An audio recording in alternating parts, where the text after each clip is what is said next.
Bulldog for good luck. Join us for ESPNU Thursday primetime.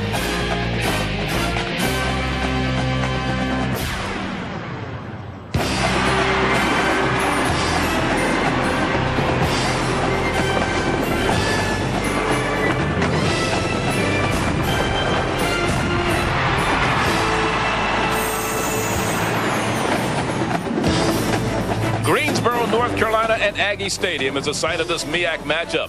The Pirates, ranked 12th in the nation in Division I AA, travel south to take on the Aggies of North Carolina A&T. This is a matchup of the last two conference champions, and a winner tonight will take a big step toward winning another conference title. Charlie Neal, along with my partner, former Colorado State quarterback Kelly Stoffer. And Kelly, when you look at this game, it's a game of running backs, starting with Hampton University. 2,000-yard rushes from a year ago, Alonzo Coleman and Ardell Daniels. Yeah, and call them the twins, the two-headed monster, the dynamic duo, whatever you want. But the bottom line is the result's the same. No matter which one is in the game, they're very productive. You can see Coleman bouncing it outside. They both have that ability. They're both very good running backs, but Daniels figures more into the passing game. You can see him in screens, all kinds, but the result is still the same. They get the ball in the end zone. 28 touchdowns between the two 1 year ago.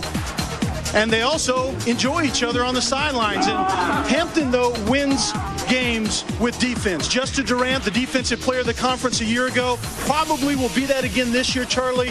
They play tough defense and good special teams here at Hampton. And Durant and the defense from Hampton will have their hands full because the Aggies have a pair of running backs in their own right. We're talking about a young man named Quante Spate and Chaz Truesdale. And Spate actually came in for Sweeney last week and filled in very, very well. And you can see what these two, Spate and Truesdale, did a week ago. And again, a very potent running game. This is exactly how both of these teams want to win this football game tonight. And not only will they rely on their running backs, they're going to rely on their quarterback, Marshall Glenn. He has yet to throw a touchdown pass this year. Back with the opening kickoff in a moment.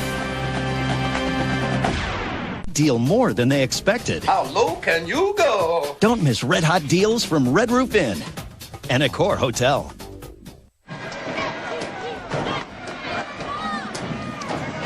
A full moon here in Greensboro. I don't know what that means, Kelly, but I'll tell you, it should be a whale of a ball game. These two MEAC schools will start with Hampton University. I should say North Carolina A&T, the Aggies. There's Coach Small in his third year as the head man here in Greensboro, and there's his record, 14 wins, 12 losses. And his counterpart on the other side, he's been around a long time, his 14th year here at Hampton University. 9th winning or 5th winning as coach, active coach, in 1AA, 172 wins. He's been around, and he has some people who have matriculated from Hampton and have joined the coaching staff here at North Carolina A&T. So it should be an interesting matchup. Yeah, and Coach Small actually looks at Coach Taylor as one of his mentors, has learned a lot from him, said he's a very good man, has a lot of wisdom, and he's trying to apply as much of it as he possibly can. Hampton won the toss, selected to receive. Calvin Bannister, number 25, is the deep man. There you see him there to receive the kickoff from the Aggies of North Carolina A&T, who will kick out of the huddle. It'll be Joe Arroyo, a freshman from Asheboro, North Carolina, who will do the kicking off for them. This is his first year kicking for the Aggies, and here he goes. It'll come down to Calvin Bannister at the goal line. Bannister out across the 15 to 20. And he's stopped about the 26-yard line. And that's where the Hampton Pirates will go to work. First down and 10. Princeton Shepard, he is their quarterback, a senior. He's out of Columbia, South Carolina from Spring Valley High. Second team all-conference selection a year ago. And the main thing, Charlie, he's 11-4 as a starter, and that's the bottom line for a quarterback is, can you win football games? He's off to a fairly slow start thus far this season, but he wins games. And he won 10 games last year. First Hampton University quarterback a year ago. First down and 10. The back behind him is Alonzo Coleman. They'll run both backs, and Coleman gets the call on first down, breaks it to the outside, across the 30, 35 as a first down, and out across the just at the 40-yard line, so where he steps out of bounds. A gain of 14 on that play. Let's look at the starting lineup for the Pirates of Hampton University. We start with the offensive line with Charlie Huff in the middle of the guards, and Tim Sylvester, Gerald Golightly. Brandon Walker is one of the tackles, along with Kevin McCaskill in the backfield. And the receivers, Derek Faulkner's a good one, along with Ernie Lomax, the tight end. The other wide receiver is Marquay McDaniel. And Marquay McDaniel is a guy, whether it's on special teams or on offense, they want to get the ball in his hands. Play action on first and 10. And they get it complete. Down the field is Faulkner. And another first down, and they've moved this ball very effectively. It's number 89, Ernie Lomax. Takes the ball across the field. It's interesting the way Hampton has come out. Hurry up offense, 4 wides, just when we talk about the running game, but they're just a little delay to the tight ends, run the wideouts down the field, get coverage, bring the tight end right in the middle of the field. But it's interesting, change up, 4 wideouts again on this play, Charlie. On first and 10, he's going to work from the shotgun. Low snap. And there's a quarterback on an option play. Picks up about 3 yards. Let's look at the 3-4 defense that the Aggies employ with McLean, Ricky Lewis, and Branton Relaford. We're not sure if Branton is completely healthy, but he's in there. And the linebackers, Orlando Norman, Shamar Milton's a good one, along with Tim Shropshire and Montre Jackson. An interesting story. The D-backs, Maurice Weaver, Theron Thomas, Wilbur Johnson, and Willard Billingsley. Wilford Billingsley, rather. It is second down and 9. A gain of 1 on the last play, a run by Princeton Shepherd.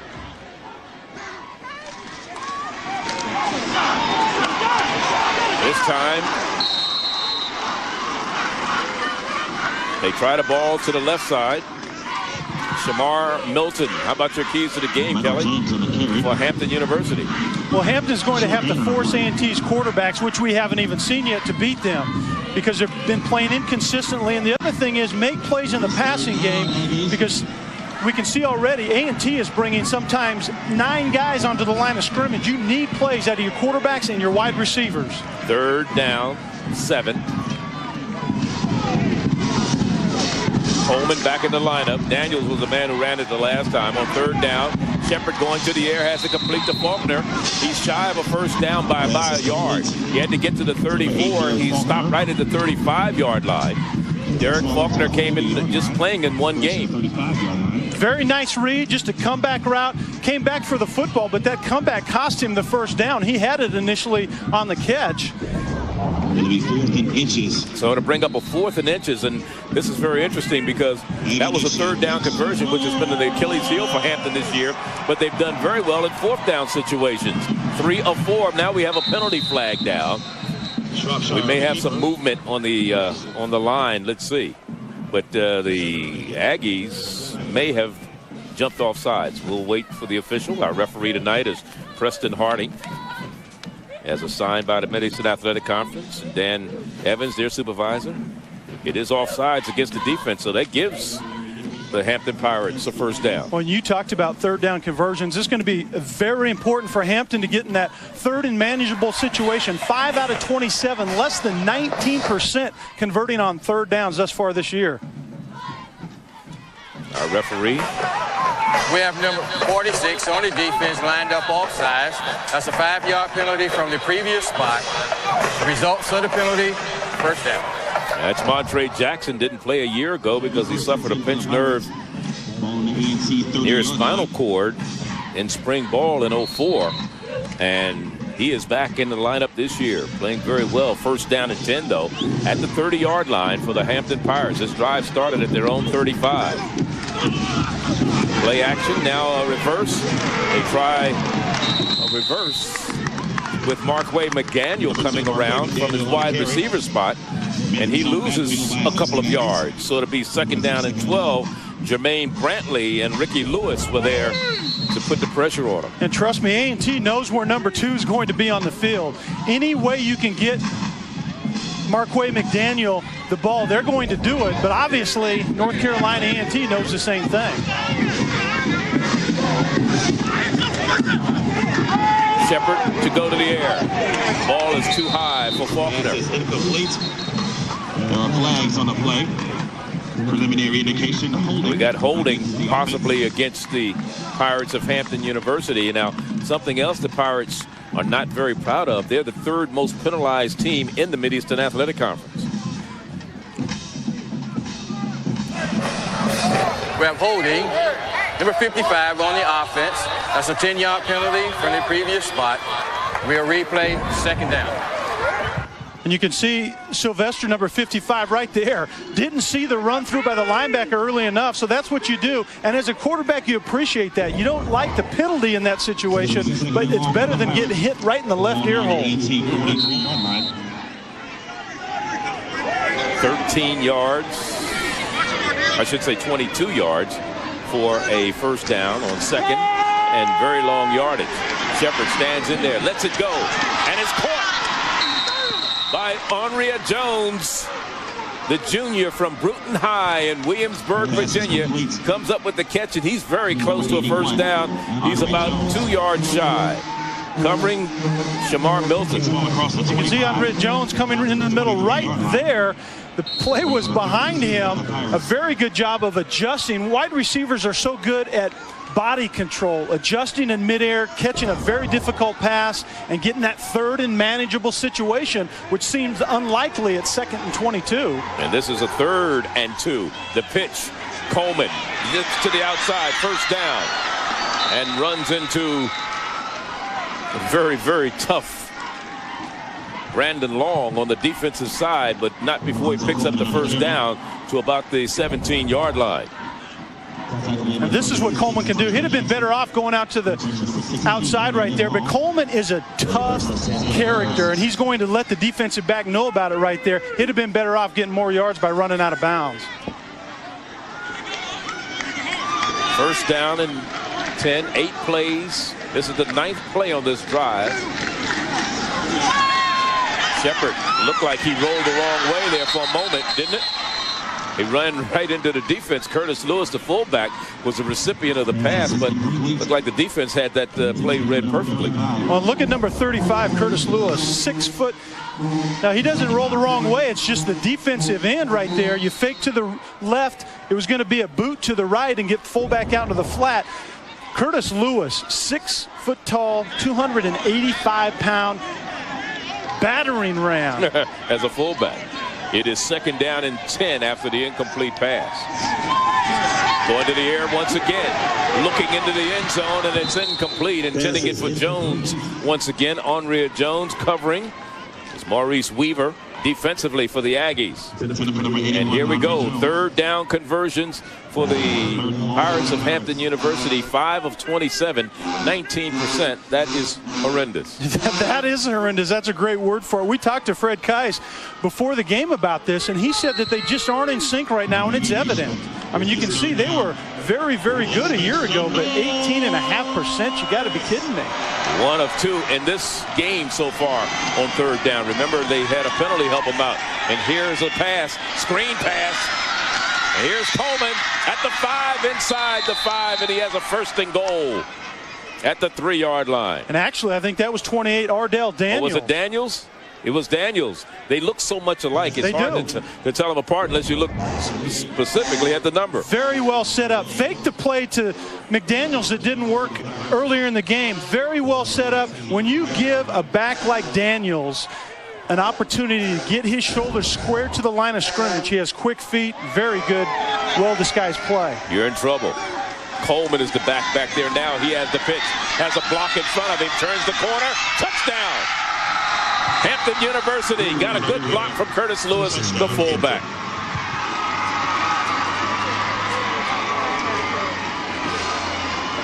So Alonzo Coleman with his 2nd touchdown of the year had a pretty good series. That first drive that Hampton went 65 yards. And just a simple toss to the right, and then it's speed to the corner right there. Decent blocking up front, but it's a nose to the end zone. Remember, this duel of Coleman and Daniels got into the end zone 28 times last year.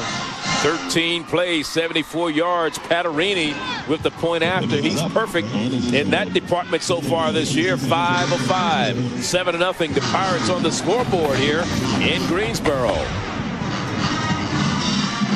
Call now.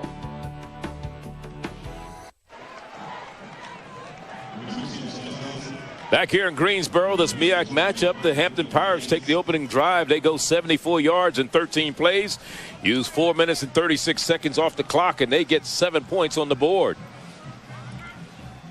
We're about ready to kick this one off. Hampton University. As you look, shot of Alonzo Coleman. Patarini will kick it off for Hampton University. This will be down in the end zone. They will not run this one out.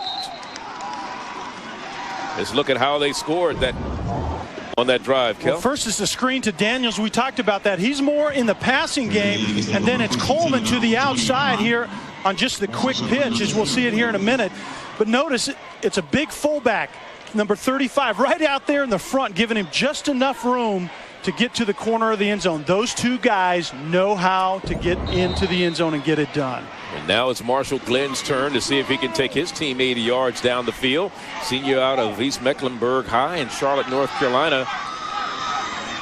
Recreation and administration major.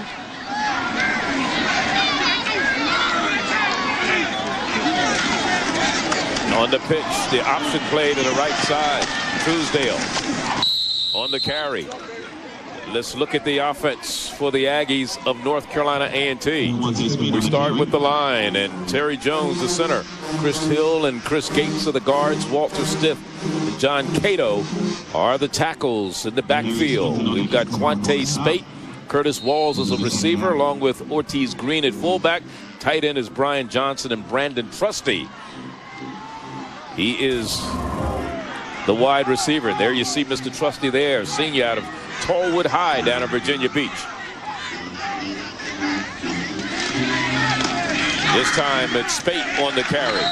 Spate has little or no running room at all as the big Hampton defense comes up to make the stop. And speaking of which, let's look at them with Blizzard, Melvin Massey, Michael Littlejohn, and Kendall Langford up front. The linebackers, Rudolph Foy, Justin Durant, and Kinsley Dugan, along with the secondary, Calvin Bannister, Goodwin, Kyle Whitehurst, the safety, along with Marlon Fair and Michael West.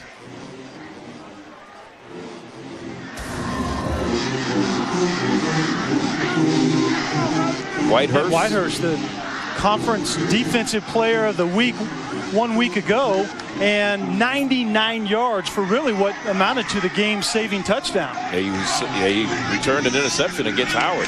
Here's Marshall Glenn throwing, and it's incomplete.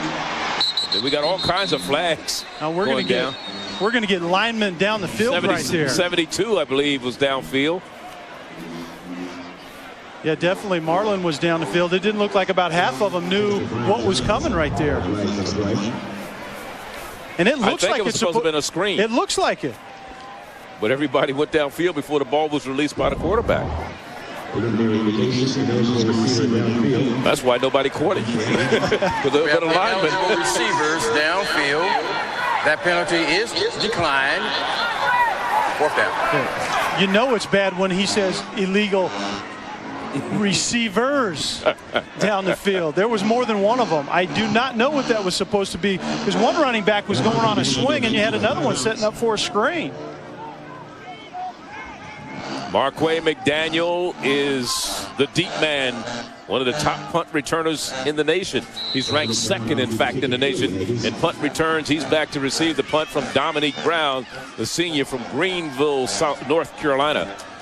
He's back to punt it. He's standing at his 10. See if the Aggies can get this one off. Good kick high. McDaniels, they kick it away from him.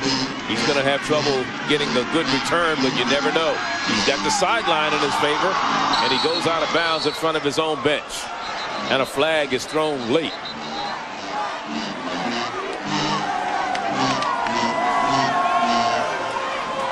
Let's see what this flag is all about.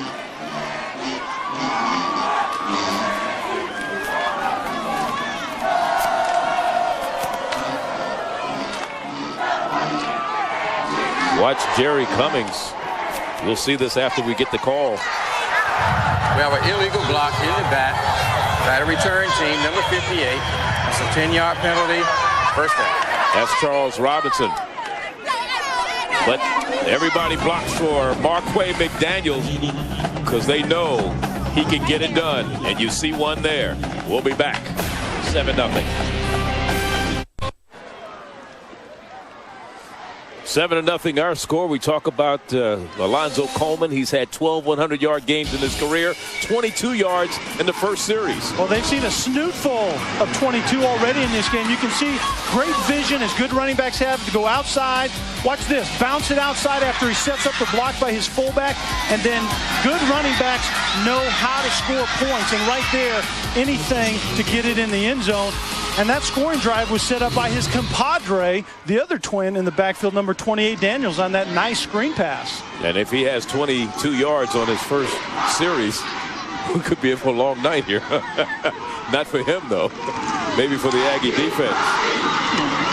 And you speak of Daniels, he gets to carry forward, picks up about 8 yards on the play, up to about the 34-yard line. And Charlie, remember, we're talking about 3 new offensive linemen up front. You want to play linebacker, go tackle number 28 right there. Watch this pop. Bam. Buckles him up just a little bit, but 28, 22, it doesn't matter.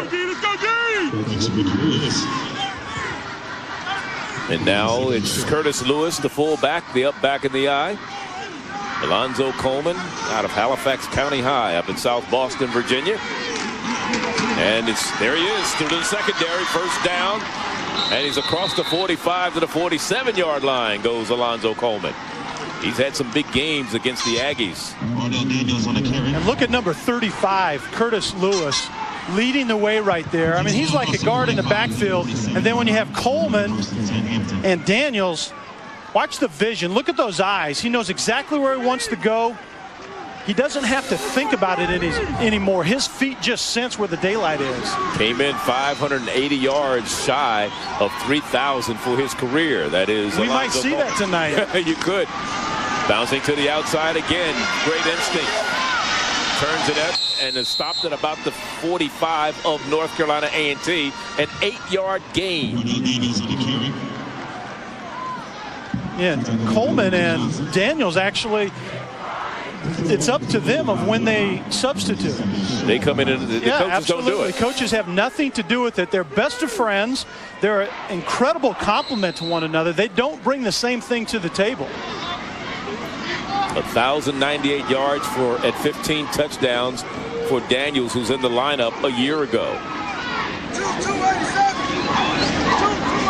Here we go, Shepherd. 4 wides again, Charlie. 4 wides. That's just to loosen up the defense. Daniels picks up the first down with plenty to spare. He's inside the 40 to the 38-yard line before Timothy Shropshire, Robert Johnson make the stop defensively for the Aggies. You could see the vision by this running back, but the blocking up front is incredible. Hampton is replacing 3 new starters, and that's one reason the running game hasn't got on track. The other reason is that Howard is the best defensive football team in 1AA that they played last week. It was hard to get anything established against Howard a week ago. Well, Gerald Golightly is the one returning man at that right guard spot. Huff is a first-year starter. Tim Sylvester is a first-year starting. They moved McCaskill from a tight end over to an offensive lineman, and that was a first down run. And the Hampton Pirates keep it on the ground. They don't even have to throw the ball, even though they've completed 4 passes to 4 different receivers.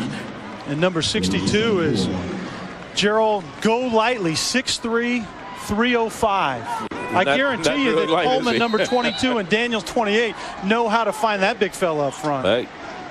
And then the other right tackle, Brandon Walker, is a transfer from Grand Rapids Community College. So a lot of new faces, but they're gelling pretty quickly. The pitch this time, it's Coleman. He has the first down, and he's finally run out of bounds in front of on the Aggie sideline at about the 23, 24-yard line. It was Brandon Long who ran him out. And quarterback Shepard right now is doing a very good job, Charlie, of managing this game up front. You can tell the time that he takes at the line of scrimmage. He's actually checking to the right play, getting it from the sideline. As you can see him looking over there right now, they make a personnel substitution. He goes to the line, and he's doing a tremendous job of getting his team in the right play. 5:24 remaining in the first quarter, and it's been all Aggies so far. I should say all Pirates so far. The Aggies have only had the ball one possession.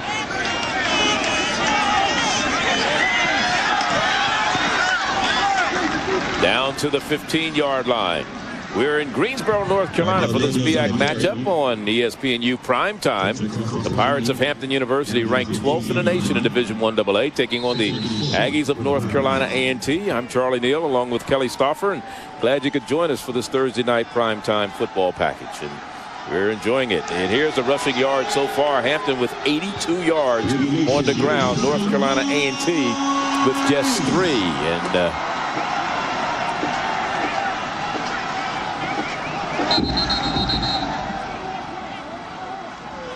we get a timeout. This one is being called by the Hampton Pirates with a second down and 2 facing them. They weren't sure about what they wanted to call. 4:43 the time remaining first quarter. 7-0. Here's Ardell Daniels. He has some yards. Hampton leading 7-0. And they're 15 yards away from increasing on that score right now. Let's look at the USA Today Division I AA poll. Southern Illinois is taking over the top spot. James Madison, the defending champs, fell to 8th after their loss a week ago, while the Pirates of Hampton University moved up from 18th to number 12. Some very, very good teams in that poll, obviously, but Hampton has the right combination. Very potent running game. They play exceptional defense and even better special teams. It is second down and 2 for the Hampton Pirates at the 15. Curtis Lewis, the big fullback, goes straight into the gut, and he picks up maybe a yard. Charlie, you got to think of a new word to describe Curtis Lewis. As he's more than just a big fullback. He's a guard that's wearing a fullback's number back there. But you got to throw the big boy a bone once in a while. Look at that. 6 foot tall, 260 pounds. My numbers have him at 285. I have him at 284. That to me looks a little bit more like 285 than it does 260. It certainly does. Where's the beef, huh? 260 in junior high. It is third down. First down gain. Straight in, still on his feet is Ardell Daniels, but he picks up the first down with plenty to spare. And Charlie, we talked about the third down conversions, and here's another one right here. Heavy package in the game, not directed at Mr. Lewis, but they have 2 fullbacks, 2 tight ends, and it's just meant to get the first down. But remember, on their first scoring drive, Hampton had to overcome a 4th down conversion, and then they had 2nd and 22. They had a big play to Owens, who got him in third and 2. They converted that, so they're converting on 3rd and 4th down, which they haven't been able to do going into this game. 1st and 10. Or 1st and goal, the ball at the 10.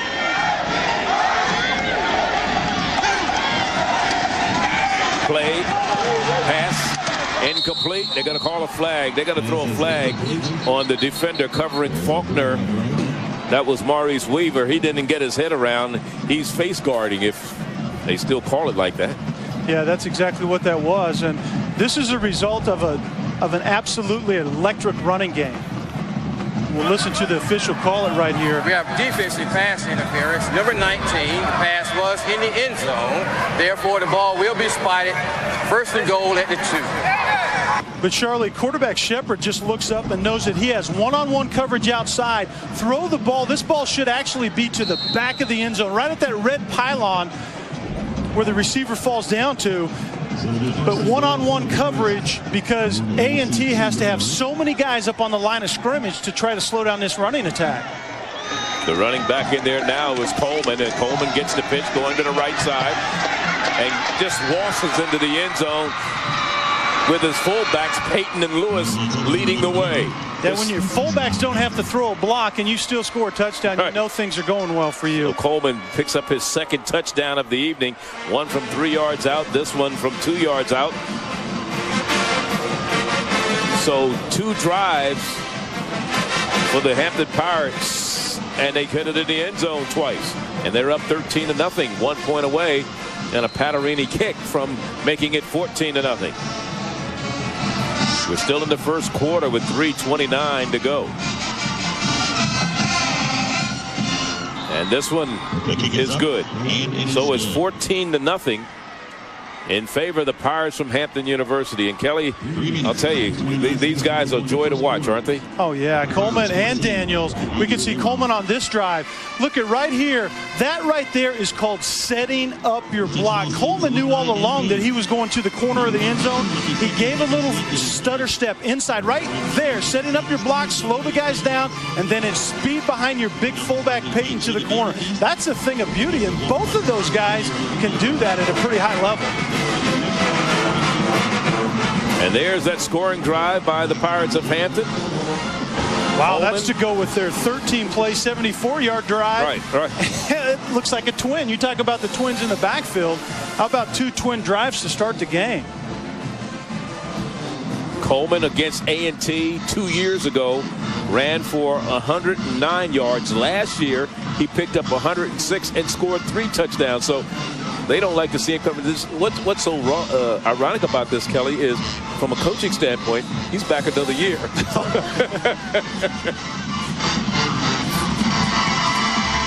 Patarini's kick at the 10-yard line. Bringing it back is Charles Dawson. And let's go back to the U in the studio at Mike Hall. Mike. All right.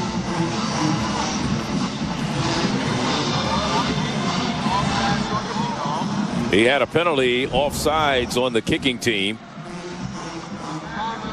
Everybody's bringing it tonight. Watch the special teams hit by the Pirates of Hampton. The special teams for the Pirates are just that. They're very special. They have depth and they have speed with their depth because the starters don't play a lot on special teams for these two teams right here. So you have to have some depth, but special teams are all about selling out and speed to the football. 3:23 is the time remaining. We're in the first quarter, and this is only the second possession for the Aggies so far today. Hampton's had the ball almost 10 minutes here in the first quarter. First pass by Glenn is complete. Up to the 30-yard line. Charlie, let's take a look at the A&T keys to the game if we can right here. The first one is minimize the damage by Hampton special teams because they're absolutely electric and do not turn the ball over. Even the way this game has started right now, manage the football game. When there's a play there to be made, make the play, but do not turn the ball over. Second and about 6. Ball spotted right at the 30-yard line. Handing the ball off to Quante Spate. And Spate maybe a yard. It'll be 3rd down. 3rd and 5. Charlie, it's very interesting to me to see the adjustments. Not only the initial game plan, but now the adjustments that are starting to come. And generally, Hampton defensively is in a 4-3. And right now, they're in a 3-4. With Antonio Shippey, number 60, at 6'1", 365 pounds at that nose. In a 3-4 defense, your nose better win. You saw a shot of George Small, his 3rd year. This is his alma mater. Took him to the MEAC championship as a rookie coach here, and he's still going to be shy even though the pass is complete. It'll be a yard shy. Don't forget, Saturday starts a full day of college football on ESPNU. First at noon Eastern, the Eagles of Eastern Michigan square off with Chad Henne and the Michigan Wolverines for a clash of in-state rivals. Then at 3:30 Eastern, the Ohio Wildcats, led by its tough defense, will try to contain Marcus Fick and the Virginia Tech Hokies. That's college football Saturday right here on the U. And for the second time this evening, we get a punting situation, and Dominique Brown will kick it to Markway Daniel. You're absolutely out of your mind if you kick it to number 2. He returns it at a clip of 23.8. Kick this thing way out of bounds. And the thing about him is, even though he's ranked 2nd in the nation in terms of punt return yards, he's returned more punts than anybody in the nation. 2 here tonight. He has 13 for the year, and he has the ball, and it's finally run out of bounds on the near sideline. Markway McDaniel finally brought down by Brandon Colbert. The return is actually set up to go to the right there, and he probably has the freedom to do what he wants to do if he sees more to the left. Watch the stiff arm right there. He's a very tough character, but when he gets the ball in his hands, he generally is going to do something positive with it, and why you would kick it right down the middle of the field to this young man is beyond me. I don't think it was intended to be that way. Well, kick it over here to the cheerleaders then, but do not make a mistake right down the hashes. And the thing about it is there was a guy by the name of Jerome Mathis who was here a year ago who they thought they were going to miss, but Marquay McDaniel has done a fantastic job. Mathis, who? When you're returning at 23.8 an attempt, and he's had 11 punt returns, more than anyone else in Division I AA. Daniels is the back in the backfield. McDaniel is in motion. And here's a play action. They want to throw it. Has it complete. Right at the midfield stripe or no? They say it hit the ground. In and out of the hands of the intended receiver. That was Jimmy Hester. But note the protection up front. Jimmy Hester. He can do what he wants right there, and Hester has to go down and get it. That is the very type of pass that Shepard has to hit. When you're getting 8 and 9 guys at the line of scrimmage, you have to get some plays out of your passing game. And that was a good time to put the ball in the air on a first down, especially after they've had so much success at running the ball. It is 2nd down and 10. Look at him at the line of scrimmage again. Check with me, and he goes to whatever side he wants to.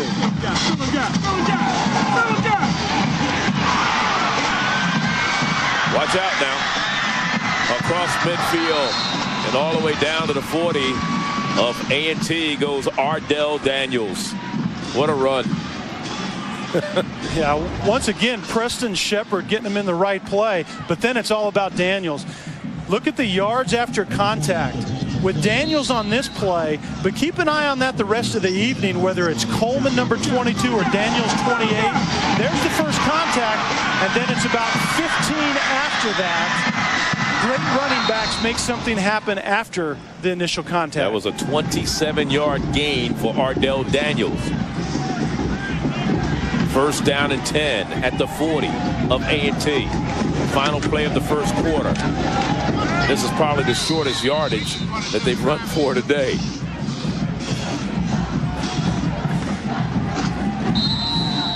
$14-0 is our score here as the first quarter comes to an end in Greensboro. The Pirates of Hampton University. They've been dominant so far. They're driving again. They lead it 14-0. We'll be back. Second quarter action, MEAC style, in a moment.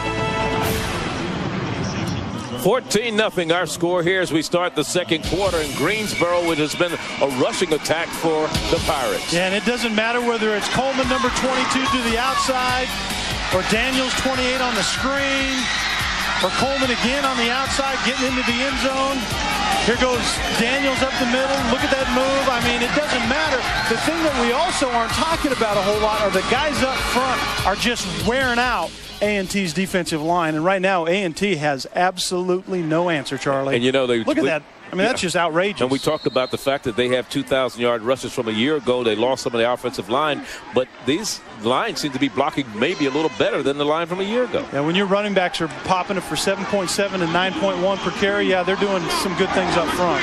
Shepard from the shotgun, a little swing pass out in the flat to Daniels, and he's brought down immediately. The Aggies read that pretty good. And, Charlie, what's interesting, though, is what Hampton has done in this game has offensively has completely kept the A&T defense off balance. They go 4 wides, which prevents A&T from loading the line of scrimmage, and as soon as that works a little bit, they go back to the power I and just start pounding them again. Here they go in 4 wides once again.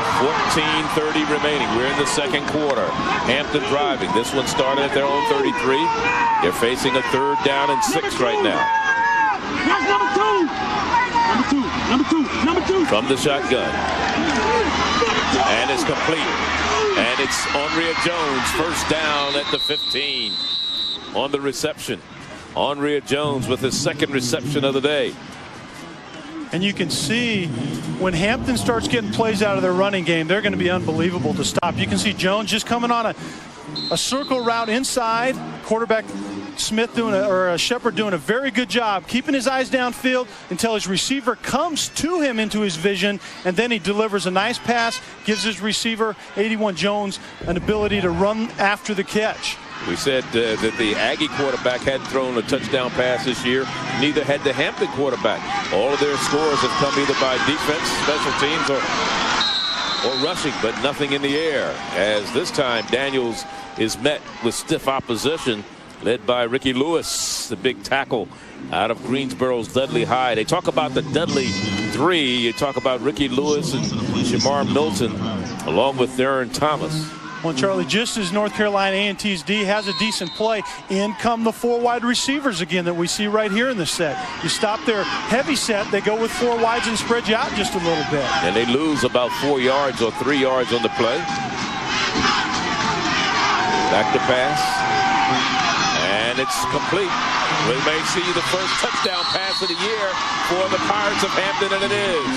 They go into the end zone with Marquay McDaniel, the first touchdown pass of the year for Hampton.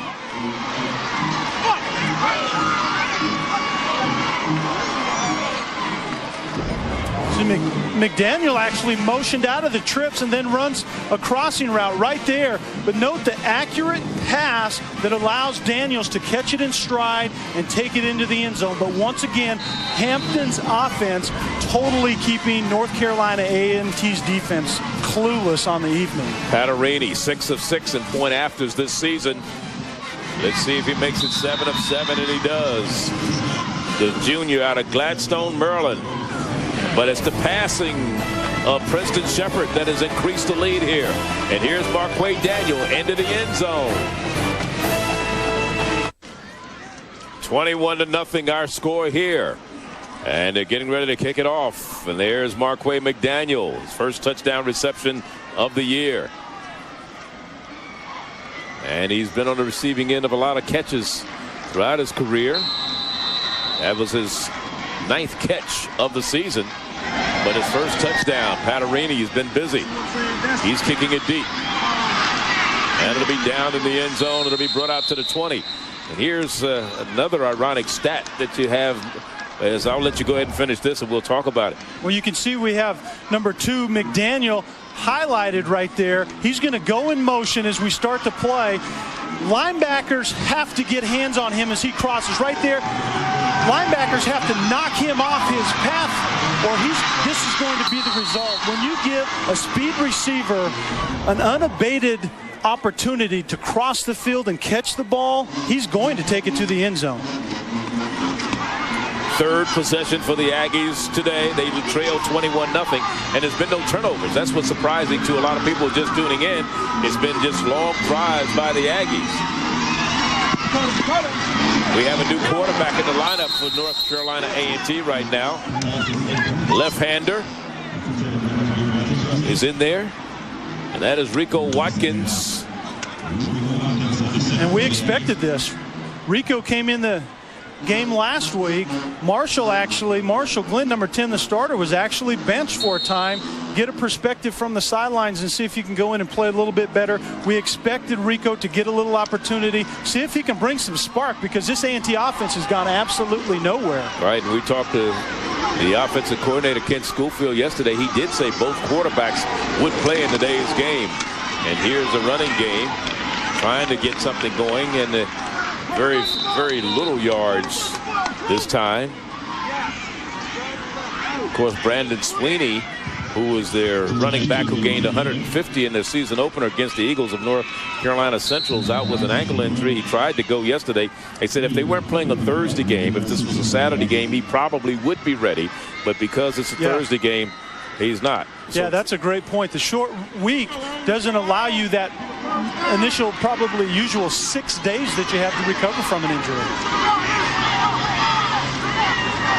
Watkins, a taller quarterback from the shotgun. He's a better passer than Glenn, and he has Brandon Trusty, and it's intercepted.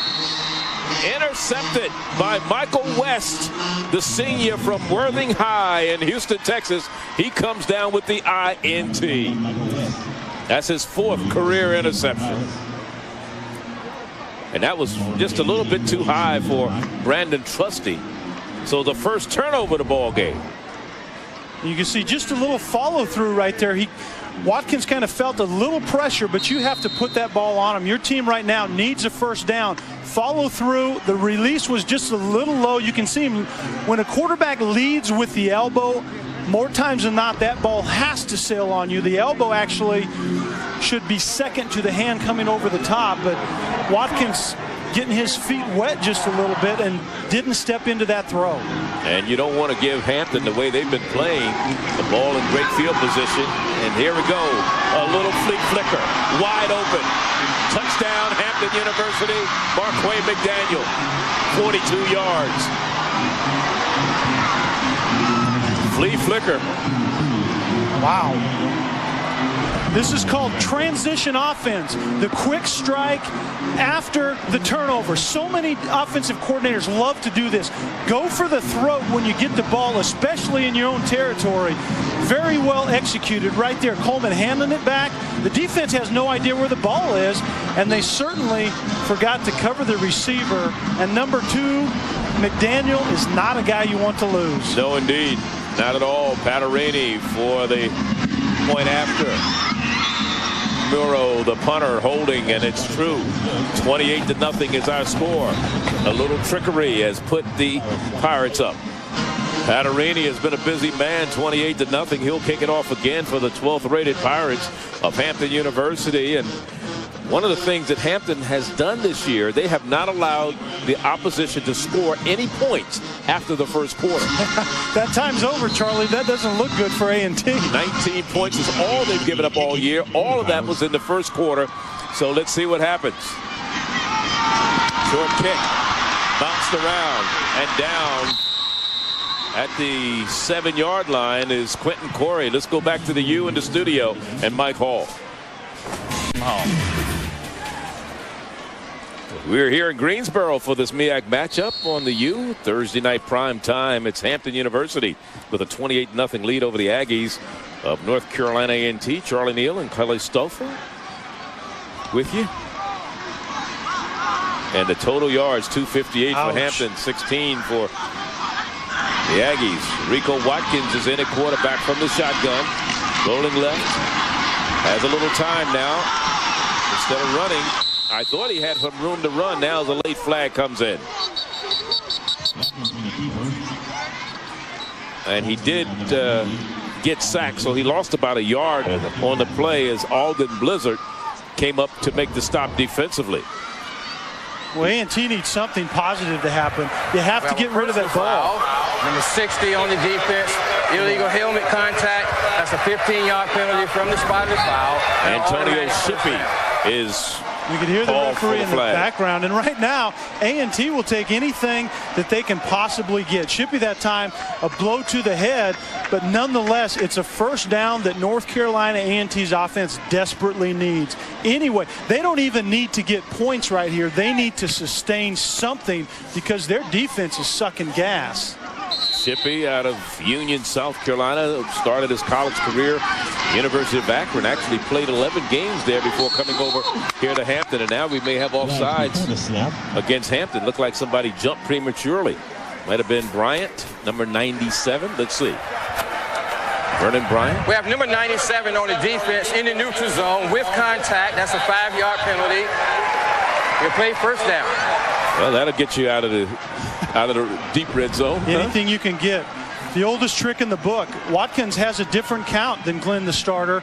And right there, he gets number 97, Bryant, to jump off sides. But I'm telling Charlie, any way you can gain a yard if you're A&T, we'll take it. Walls and Trusty are the wide outs on the near side. This time, Watkins will work from center. Option play. Pitches it back to Truesdale. Truesdale doesn't have a whole lot of running room. I'll tell you, that defense has been swarming. Oh, and the difference you see by 51 right there, Dugan, is speed to the football. You don't see that same speed when A&T has the ball, but you also don't see this kind of, or you see better blocking by Hampton on the corner right there. They had absolutely no blocking on the corner of that play, and this defense is is way too good. But what's happening, Charlie, is Hampton is winning the matchup up front. The defensive front four for Hampton is disrupting the blocking scheme. The linebackers are making plays. That's how it's supposed to work. It is 2nd down and 5. 2nd down and 5. Here's Watkins. Precariously holds that football. That's intentional grounding. Well, they say he's down. They're going to call a sack. It should be outside the pocket anyway. Yeah, he's outside the pocket, but he's down also. So that's a loss all the way back to the 15. Don't forget, ESPN Game Plan is available on TV and online. Now, to order, call your pay-per-view provider or go to ESPN.com. Keyword Game Plan. This week, Game Plan features up to 15 games, including Miami and Clemson, Oklahoma versus UCLA. Don't miss the games you really want to see, either on TV or online. Get Game Plan. 9:46 the time remaining, the clock running here in the 2nd quarter. And now the Aggies are going backward. This time they give it off again to Truesdale, and Truesdale trying to make something happen. He gains about 6 back, or 5 back, up to about the 21-yard line, and Kensley Dugan is defending there for the Pirates of Hampton. Yeah, Charlie, if you're an offense that's been struggling and you're trying to get something going, 3rd and 16 against one of the best defenses in 1AA is not going to work well for you. From their own 21. What is so interesting, the deepest penetration the Aggies have had, they've got up to their own 35 tonight, and they've had to punt it away. Here's the 4th punt of the night, or 3rd punt. There's a flag down. Here's Marquay McDaniel. Watch out. He's down the sideline and down inside the 30 to about the 24-yard line. But let's see what the penalty is all about, as he's finally stopped by Davion Hempfield. But Davion saved the day because Marquay was on his way to his 3rd touchdown of the evening. We have an illegal use of the hands, holding on the return team, number 7, 10-yard penalty from the spot of the foul. 1st down. Well, of course, there's Joe Taylor. He's not happy with those type of mistakes. Hampton University, of course, founded in 1868.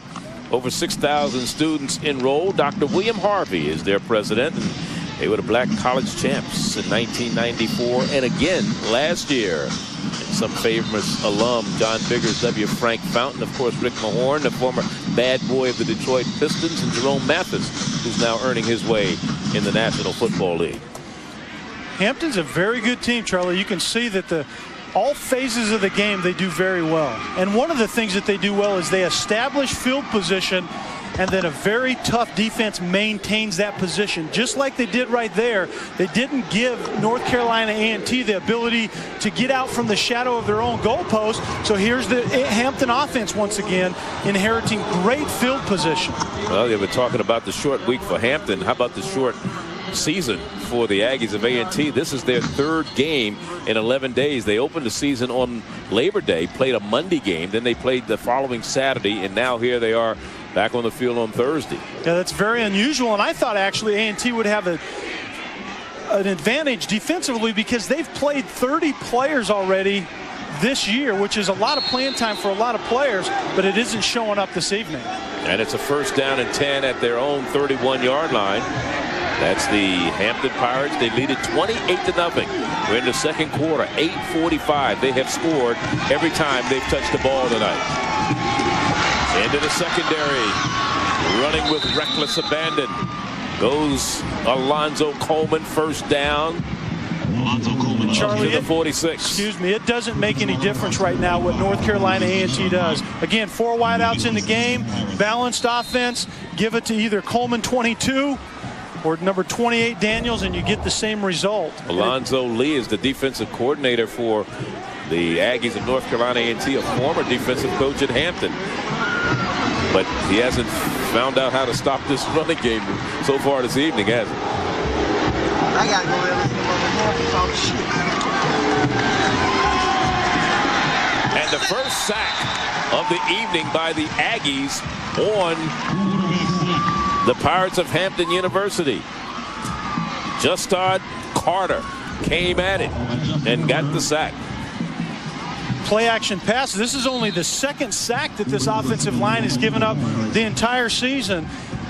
Start with the little things. You have Hampton backed up right now. A&T has to make a couple more plays defensively. Get off the field and see if your offense can do something. Second sack, 13 yards all total for the season. This one was an 8-yard loss. It'll be second down or 7-yard loss. Second and 17 from the shotgun. Shepard trying to throw the screen and is short. Intended for Daniels. Shepard, he has to be saying, what am I? He short-armed it. I mean, what's going on there? Yeah, you can get away with that in screens a lot of the times because you're inviting the pressure and then you throw over top of it. And I tell you what, if Daniels gets the ball in that situation, he's standing in the end zone right now because it was perfectly executed for the line. Except for the quarterback not getting him the football. The line was in perfect position, weren't they? Now we bring up a 3rd and 17. To the near side is Andrea Jones with a pair of catches so far. McDaniels has a pair of touchdowns so far. On the near side. 3rd and long. They're going down the sideline. Off the fingertips of Faulkner. He had it, but couldn't hold on as Maurice Weaver was back there defending. And that's exactly what North Carolina A&T needs to do. Get confidence in your secondary. Put everyone on the line of scrimmage, man-to-man across the board, and make Princeton Shepard find his receivers. Make him prove that he can consistently do it. There's an example that he can't.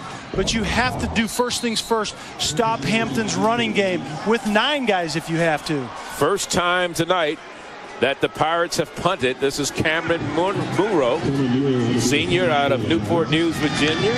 Preseason first team all-conference selection, and he gets off a good one. This is Corey on the return. Quentin Corey got a wall, got a flag also at the 20-yard line. Corey is going to go down. And they drive him all the way back to the 10. He lost 10 yards trying to reverse his field. And we have a penalty flag to add insult to injury, probably an illegal block. And you can see it right at the top of the wall. And in that situation, if you're A&T, you have to give up that block because the benefit of that block isn't going to outweigh the fact that you're going to end up in bad field position once again.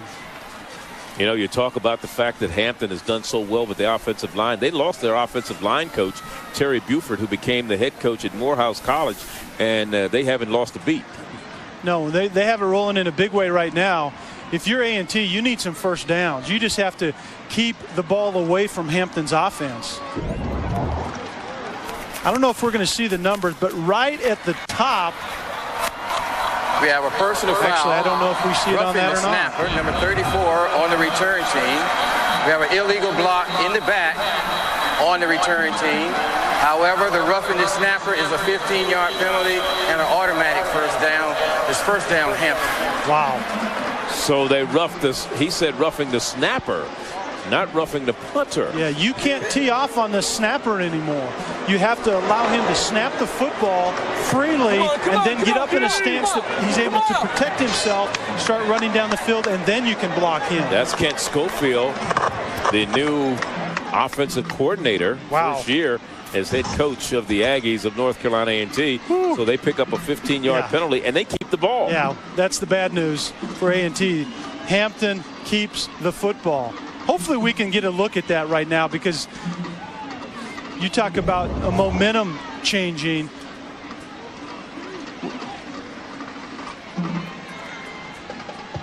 Did they rough the, they sure didn't rough the kicker. You know what it looked like is they actually were bringing a rush to the right of him. Yeah, actually, I think you're exactly right, Charlie. It wasn't the snapper. It was number 35, the fullback, Curtis Lewis. Yeah, I don't think it was on the snapper. A&T was just bringing a rush through that gap, and the snapper happened to get caught up inside of it. So they keep the ball with the penalty, and it's across midfield into Aggie territory at the 47. Well, look at the spin out of trying to spin out. They're trying to finally catch up to him, and as Shamar Milton, the linebacker, senior out of Dudley High, preseason all-conference, He has 31 tackles in his career where he's thrown the runner for a loss. And if I'm North Carolina A&T defensively right here, I put everyone on the line of scrimmage that is not covering a wide receiver. It doesn't matter who it is. Play man-to-man across the board. Take the running game away from this football team or you have no shot. You have a loss of 3 on that play from the shotgun, and now I believe the center moved prematurely, or the left guard. Might have been Sylvester. Number 59 on the offense. That's a 5-yard penalty. It was the center, Charlie Huff. 3 plays, second down. Number 59, you can, right in the middle, you can.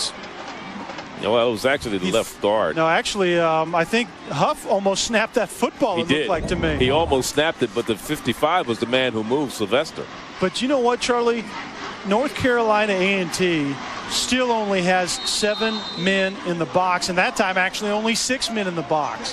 Do not play zone in the secondary. Man-to-man, throw everyone else at this running game or you have no chance. 6:20 the time remaining, second quarter. Don't forget to stay with us. See a great battle of the bands. Hampton and A&T. Fake draw. McDaniel has it at the 39-yard line. That was a second down pass. Make it at the 40. It'll be 3rd and about 2. Speaking of halftime, the Battle of the Bands, the halftime report from the U as the Utes of Utah strike. And of course, a weekend preview of what's to come up right here. Stay with us. There's the Hampton band getting ready for their halftime performance. 250 strong under the direction of Al Davis, the marching force. 75 the dancing girls. And the Pirates leading 28-0. 3rd down facing them.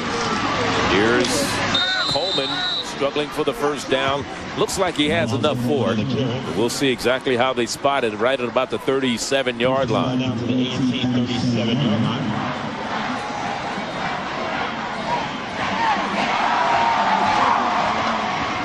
Actually, they may bring in Chains. I'm assuming they're going to. No, they're going to call it short. 4th down. They've already converted once this evening on 4th and short. So I'm sure they're going to go for it here, even if the quarterback Shepard. Well, they faked the field goal team coming in. Now let's see what's happening. Field goal kicker goes out. They're going to have to spend a timeout. It looked like something is not right. It looked like something isn't right here. Cameron Muro started on. I think they needed to start the play clock once again. Actually, they're going to call timeout. But when you're 4th and short and you have the opportunity to really put this game away and your punter starts running on the field when you have Coleman and Daniels, you need to tell someone to tackle him because you do not want to punt this football. I don't know what the indecision was about. Not from the 38-yard line. No, absolutely. You have absolutely nothing to risk. Your defense hasn't given up anything this evening. North Carolina A&T offensively hasn't gotten any rhythm no matter what they have tried. There is absolutely no risk from your own plus 38. And this team here, again, we talked about the 3rd downs problems that's been facing the well, I don't know who that is, but anyway. He's been tailgating a little too long, I think. But they've had problems with their 3rd down efficiency. That is the Hampton Pirates this year. In fact, they're ranked 8th, which is next to last in the conference in 3rd down efficiency. But again, against MEAC teams since 2000, this Hampton team is 26-12. So they have very good success against conference teams. Well, an offensive coordinator for Hampton, Fred Kaiser, said that, or Kais, excuse me, they've just been out of sync. 3 new offensive linemen, and it was just a matter of time.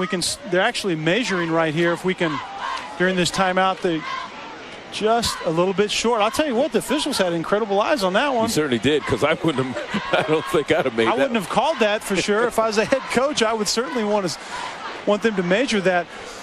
But what offensive coordinator Coach Kais has said is that as his offense gets into rhythm, they're staying out of those 3rd and long situations. Yeah. And their conversion percentage on 3rd down is going to go up. He's not real alarmed about it, which actually surprised me a bit.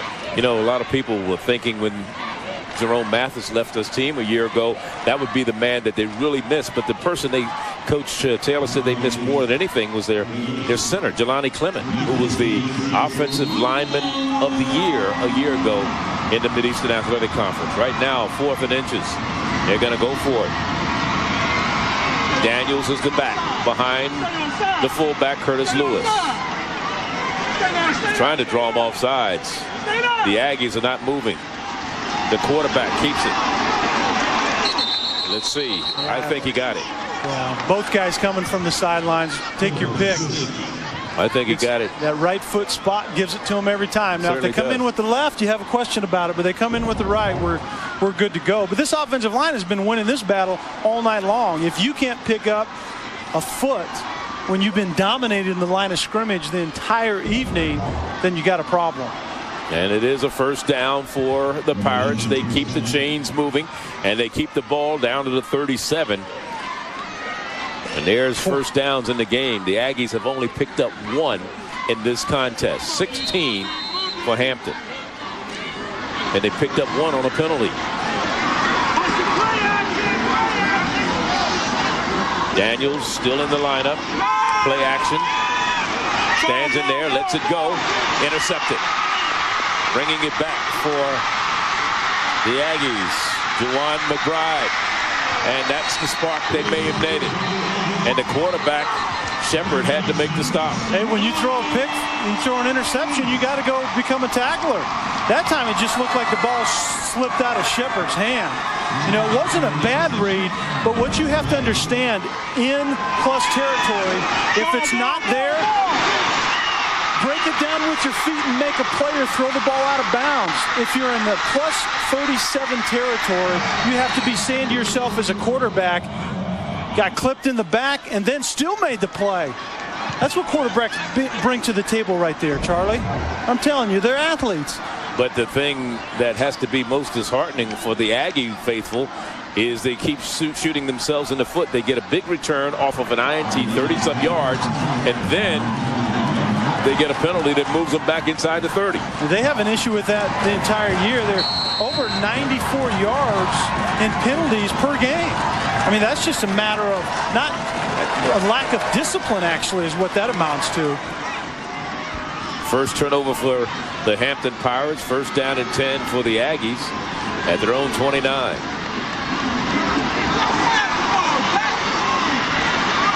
Watkins with people draped around his feet. I don't know what that was about. Well, and Watkins just absolutely does not feel comfortable in the pocket. He's a big, strong, left-handed kid, 6'6", 220 pounds, but you can tell the inexperience, whether it's pressure at his feet, pressure in its face.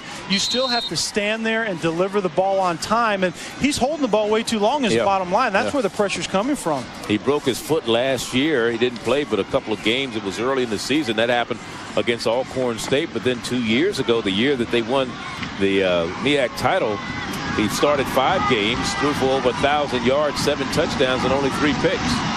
He's back to throw it again. Lets it go. Has a man there. Incomplete off the hands of Curtis Walls. He couldn't get to it. Defending Michael West for the Hampton Pirates. And even though Rico Watkins was the starter a year ago before that injury, he hasn't played in a while, only sparingly. And you can just see the rustiness. Turn your shoulders to the line of scrimmage. You see how he throws the ball still going to his left. Take that extra step, get squared up to the line, and that's a more accurate pass. Since you didn't have a lot of pressure on him. Absolutely. You had time to set up and square your shoulders. You got to throw the ball coming to the line of scrimmage, not going away from it, either falling back or to the sideline. The ball went to the direction he was running. That happens. And the man was wide open, as you can see from that end zone replay. Third down. This time he has to complete to Trusty. And Trusty out of bounds by Michael West. Right at the 45-yard line. So the Aggies get a first down, only their second of the game. And rolling the lefty out to the left, but notice his shoulders. You see there when he threw the football, they were square with the line of scrimmage. That other time when he misfired going to his left, he was still going to the line of scrimmage, and his shoulders were always perpendicular to the line of scrimmage. This is the best field position the Aggies have had all day. Their previous was up to the 35. Now they're up to their own 45. With 3:35 to go in the first half. Here's a pitch back. And still on his feet is Chaz Truesdale out of High Point, North Carolina, from Andrews High down there. Very good job. Just go option the end man on the line of scrimmage. You can still take it a couple more steps to Foy right there, number 56, who is supposed to contain the quarterback. The quarterback, if you force the inside shoulder on the option, make that guy commit to you, and then pitch the football. Second down. 2nd and 3. And keep it on the ground. Truesdale, first down. And Truesdale, they're finally into Hampton territory, and they may get something going here before halftime, as Whitehurst and Fair had to come up to make the stop defensively. Marlon Fair, watch this hole. And this is what the passing game does. Then it opens up just a normal zone running play, one-on-one up front. Those big bodies get a hat on a hat. And A&T has a couple of running backs that can get it done as well. That time it was Truesdale, but 39 Spate can do the same thing. Remember, until this drive, the Aggies have been almost dormant in terms of offensive productivity.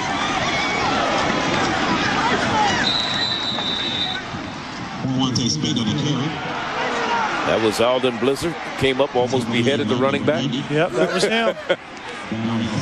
Getting a little extracurricular. Durant, really the tone center for that defense, going in and getting his guys back in the huddle, as a good captain should.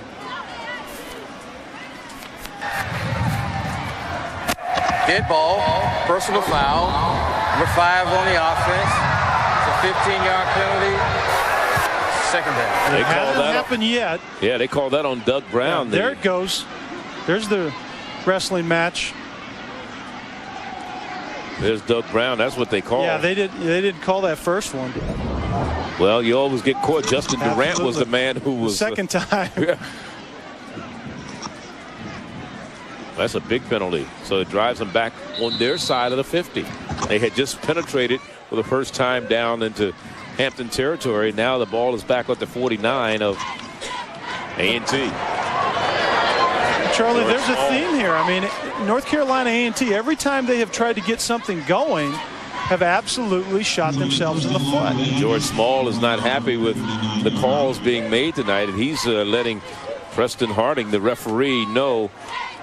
I mean, that, like you said, there's 2 people involved in that last little skirmish. Why are we getting penalized? But that always is the way. You always catch the person. Yeah, just as, you know, that just because the second guy gets caught doesn't mean the first guy wasn't guilty as well. But right. Coach Small just needs to have his guys keep their cool and play with a little bit more discipline. 94 yards in penalty, or 94 penalty yards per game is a lot of yards. And you can see that every time they've had even a little bit of freedom tonight and getting something going offensively, this is what has happened, whether it's been a return or a stupid penalty after the play. Now here's our referee.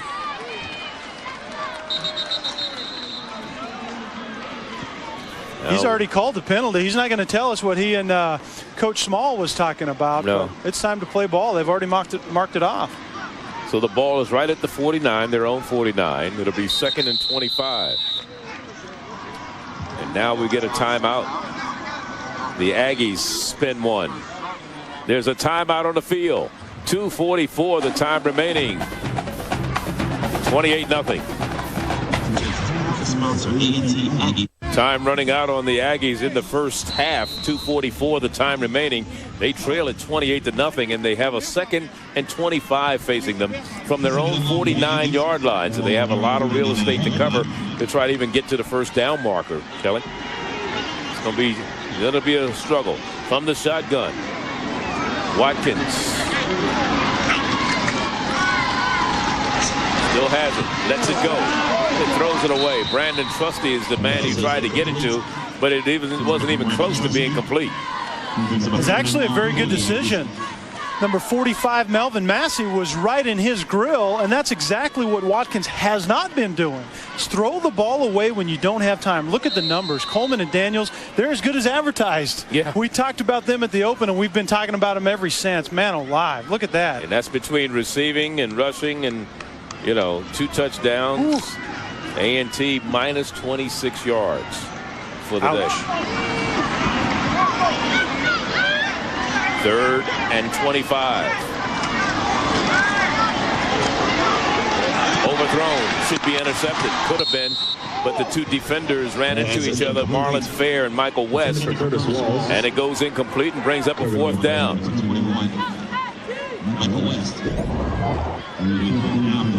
Third and long, and Watkins is just looking at one man the entire time. He's actually double covered right there. The safety comes out of the middle. Fair. Actually, that wasn't a bad play not to intercept that. Make them punt the ball and see where you get field position. If you intercept it right there, you probably don't have very good field position. Defensive backs don't think like that. Oh, yeah. That's why some guys are defensive backs, too, is they can't catch the ball or they'd be on the other side. This is Brown's kick. They let it go. Smart decision. Normally inside the 10-yard line, you would not bring it out, and McDaniel didn't. He took a chance, but they downed it at the 7, so they should have intercepted it. Yeah, no, number 2, McDaniel should have caught that ball and started to run with it. He was about right on the 10-yard line, and you're right. You're taught to put your back against the 10-yard line. When it's over your head, don't back up. But when you only have to back up a step and you're averaging 23.8 a return, I'd go ahead and tell him to have the green light. Now, what do you think? Joe Taylor tells his guys now 28-0, 2:17 to go. I'm sure he's not going to probably put it in the air this deep in his territory. Exactly. Backed up. That's what you tell your players all the time when you're in a backed up situation, which you are right here, is nothing stupid. Do not give North Carolina T life whatsoever. And here's Coleman. He's the setback, the lone setback. And he gets it on the draw play, and he just about got out of the end zone because big number 90 was there defensively. That's Jermaine Brantley for the Aggies of A&T. Or was it 98? McLean. LaShawn McLean. And McLean is playing right on the nose in a 3-4 defense. He's the guy that hasn't been winning all night long, and in the 3-4, that's bad news. But that's a very nice play by the young man right there. So they lose yards all the way back to the 1-yard line. So you really have to be careful here. Tripped up. And again, it was the same young man who came up with the trip. LaShawn McLean. And Charlie, you know what the difference is Hampton has gone to their heavy package, which means a couple of fullbacks, tight ends, bunching everything in, and that's almost forced North Carolina A&T to put people in the box, and guess what happens? They're stopping the run. They certainly are, and they call their timeout. So both teams with 1 timeout remaining, 1:24 remaining in the half. What do Walter Payton, Jerry Rice, Steve McNair, and John Stallworth have in common? They're some of the NFL's biggest stars, and they emerge from the best-kept secret in college football. Historically black colleges and universities. ESPNU is proud to present HBCU football. Every week, experience the competition, the marching bands, and the excitement that is HBCU football. Watch the Steel City Classic as Miles takes on Stillman Sunday, September 25th at 3 Eastern, only on ESPNU.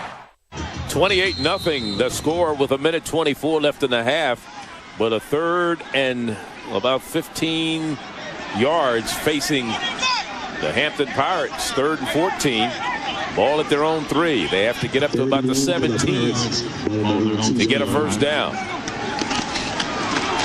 If you're A&T right here, you want to burn your timeout. It's your last one, but go ahead and use it, because remember, in college football the clock stops on first downs. They're going to get the ball back with plenty of time to get something, even if you get 3 points.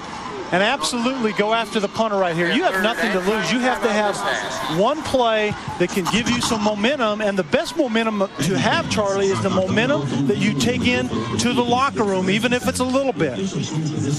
Well, they need something here, and hopefully they can go after this one. And I'm sure because the punter now, he can't drop back as far as you look at Joe Taylor because he's got a short end zone. The angles are all different when they're back here. And actually, he has enough room to get his normal yardage from the line of scrimmage, but he has no room to step back if this snap isn't on target.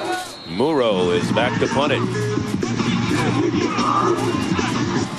54 yards as long as he's averaging 41 a punt. Quentin Corey back to receive it, averaging 23 yards per return. So let's see if he can get something going. He gets it off the left-footed Muro. Boy, he hangs it up there. Plenty of hang time. Here's Corey. Gets a good move. First step, hesitates, and he is sandwiched at the 50-yard line. Right at midfield, right on the Hampton side of midfield. He was really hit. Here's Jamani Jones came up to make that stop. Look at those vicious hits. I mean, Hampton's special teams are a thing to watch just by themselves. They do such a tremendous job. Moreau is doing a very good job of punting the football. You have McDaniel on returns. I mean, they're electric just to watch on special teams, Charlie. At the 49 of Hampton with 1 minute to go in the half is where the Aggies have the ball. Here's Watkins working out of the shotgun. The left-handed passer. Lets it go. Has it to Trusty. Near sideline. Steps out of bounds in front of his own bench. Run out by Michael West. It's a nice job. You can huddle up. Obviously, the ball's out of bounds. You have no timeouts left, but you don't have to be in a hurry when you pick up a first down or get the ball out of bounds. Play took 7 seconds. So it's still 53 seconds to go. Clock stopped. Down 28-0. Second down and 2. But more importantly, they need to make some plays with it, move the ball down the field. They're bringing pressure. Hampton is off the corner. Quick pass. Almost intercepted. Boy, coming up quickly from his defensive back spot was Calvin Bannister, number 25. Watch Calvin, one of the most underrated defensive backs in the country. And you can see the zone blitz. Langford 98 dropping from a defensive end position, but Bannister, who also returns kicks at about 32.2 yards a clip, would have taken that a long ways if he could have come up with the football. They laugh at him about his hands. He had 19 breakups a year ago, but only 3 interceptions. Yeah, that's why he's a defensive back, Charlie, not a wide receiver. He gets his hands on a lot of balls, but he doesn't bring them in. Yeah. Here's Durant with his hands. Hey, look at his helmet. With his helmet, when you hit as hard as he does, you have to adjust that helmet a few times. You have all kinds of plastic going on in there, some buckles, straps. You got to get them all in place. And look at those skull and crossbones. That's how many guys how many plays he makes during a game. Third down for the Aggies. No timeouts left. Into the secondary. Here's Truesdale to the 20 and a first down. And remember, they have to line up quickly because they have no timeouts remaining. But the clock stops, so you do have time. It's not the NFL, so you have time to get up there, get set. You don't have to be in a hurry. But Watkins needs to be communicating with his wide receivers right now. Deepest penetration for the Aggies tonight. Down to the 20 with 38 seconds to go. Watkins lets it go. Incomplete. Intended for Watkins. West covering defensively for Hampton. Let's watch Truesdale with the yardage needed to pick up the first down. And this is really what we expected out of Truesdale and Spate the entire evening. But when you don't win up front, you don't get to see what the running backs can do, and that's been North Carolina A&T's story of this game. But Watkins has come in. He's settled down a little bit. He's made some plays, and you're starting to see a little bit more out of the running game. It is second down and 10. The ball at the 20. 32 seconds to go. Watkins sets up, throws into the corner. Incomplete. Trusty was the closest man to it. Defending over there was Calvin Bannister once again. Junior out of Fleming High in Roanoke, Virginia, number 25 there.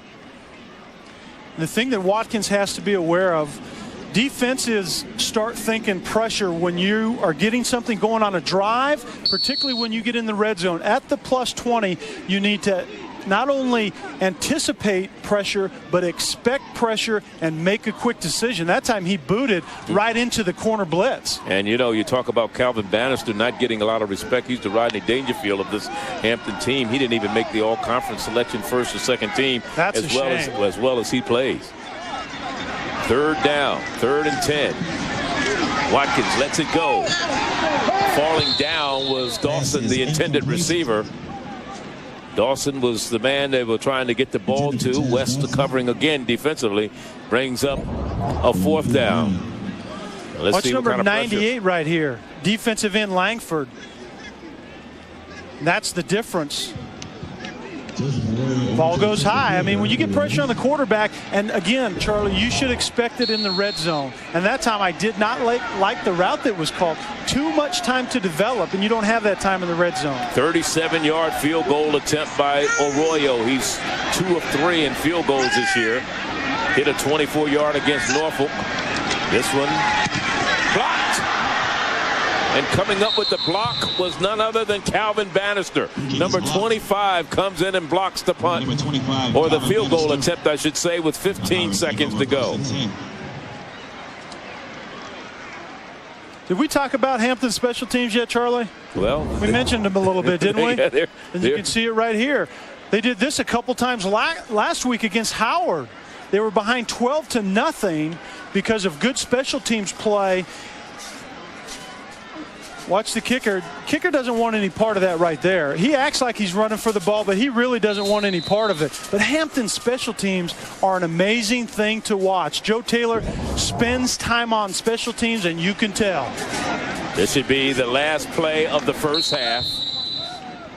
And a knee is taken by Princeton Shepherd as the two teams go to the locker room. But so far, the heroes of the first half have been Ardell Daniels and also Mr. Coleman, Alonzo Coleman. Let's go to the studio in the U and Mike Hall.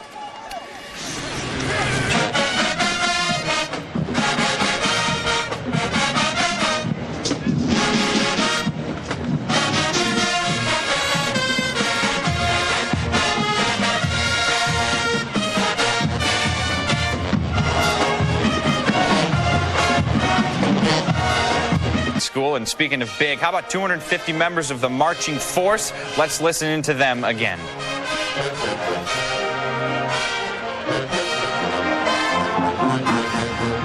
captains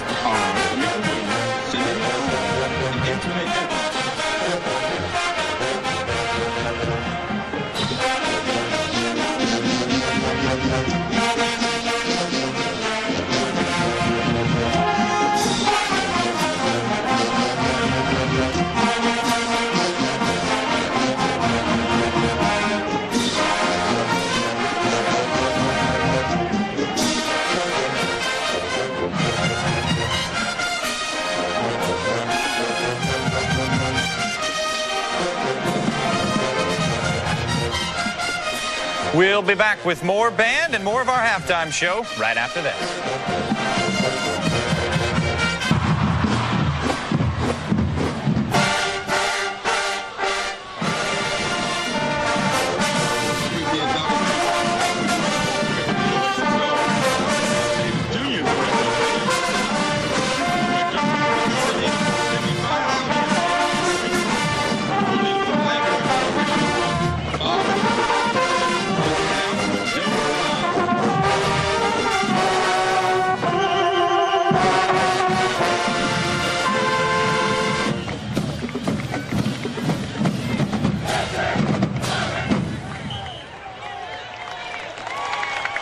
They're called the Marching Machine. We've switched, heading off to North Carolina A&T. Listen in, everybody.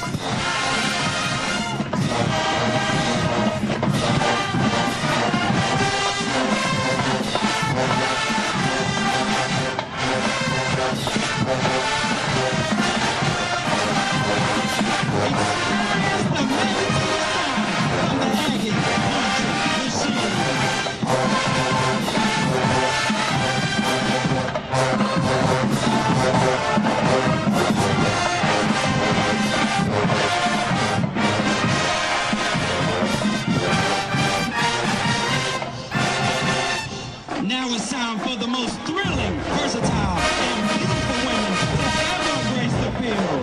Watch as the oh-so-lovely ladies of Golden Delight excite you with a fresh future inspired by... We'll be back in a bit with more bands and more of our halftime show as we get set to see if A&T can pull a bit of a comeback here, down 4 touchdowns. And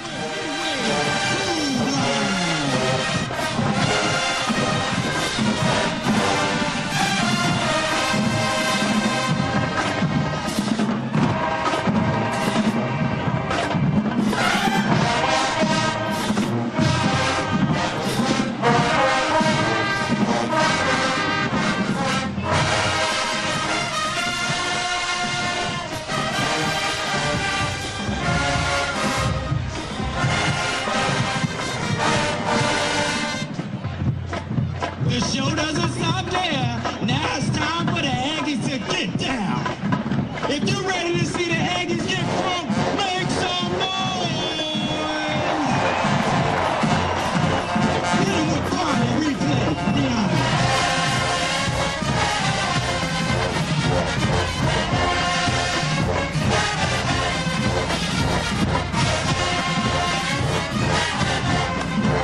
Show 'em that reggae flavor.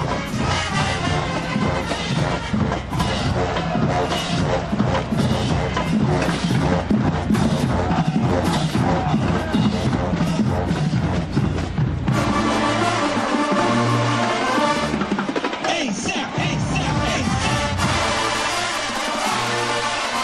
We gon' blow 'em off the map. ASAP. let's...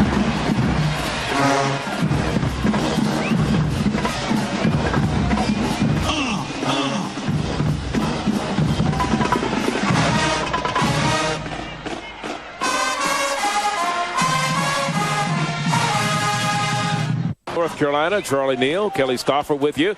And it's a 28-0 lead. The Hampton Pirates over the Aggies of North Carolina A&T. Let's look, Kelly, at some of the first half statistics from this particular game, which favors the Hampton Pirates. Just a little bit, don't you think, Charlie? More than a little bit. What you see is what you get. I mean, Hampton has dominated absolutely every phase of the game. They've rushed the ball well. Shepard has thrown the ball extremely well, and that's the big difference between this Hampton offense tonight and in the previous 2 games. Look at the first down, 16-2. North Carolina A&T has absolutely no rhythm on the offensive side of the ball, and I don't know exactly what they're going to do in the second half to get something going, because Hampton's defense has been dominant. Well, here's a team that's averaging, that is the Aggies, coming in 19 points per game. They have yet to score in this contest. Hampton on the other side, averaging 21 points a game, which is down from a year ago. They averaged about 40 points a game in 2004, and right now their point production is down, but they're still winning. Well, yeah, because of that defense and special teams are unreal. And remember, you brought it up, Charlie. Hampton has only given up 19 points this year, and they've all been in the first quarter. So if you don't get them early, you generally don't get them at all. You're not going to get them at all is right. Andrew Paterini, the junior from Gladstone, Maryland, will kick it off. Preseason all-conference kicker, and he'll be kicking to the Aggies of A&T, who will get the ball to start the second half. Well, there's no time like the present if you're North Carolina A&T. You need something positive to happen right out of the box right here. No penalties, get some field position. Better yet, take it back for 6. All right, Juwan McBride is the deep man for the Aggies, standing inside his own 5-yard line. And it'll come down to McBride, 1 yard deep in the end zone. He'll bring it out. Gets a little room out to the 20. To about the 21-yard line, and that's where the Aggies of North Carolina A&T go to work. Well, they didn't do a whole lot of work in the first half. You can see McBride with the pick right here, and it was more actually of a bad pass by Shepard than it was a pick.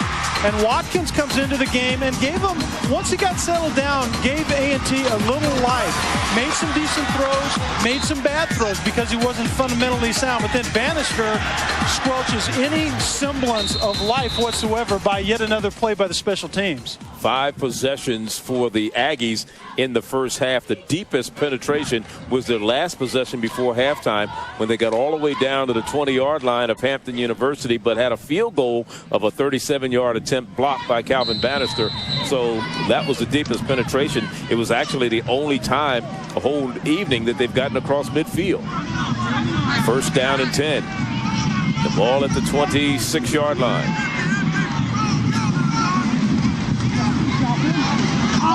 Incomplete, in and out of the hands of Truesdale, coming out of the backfield, and they start the second half with Rico Watkins. Remember, Marshall Glenn started the game. They didn't move the team much, and Rico Watkins came in, and he's still in the lineup. Yeah, they did this last week as well. And remember, Watkins was the starter a year ago before the foot injury. He didn't look very sharp early, but he's making some nice throws. That time, he needs to have a running back in Truesdale help him out and catch the football. Second and 10. Doug Brown in motion. Here again is Truesdale running the ball.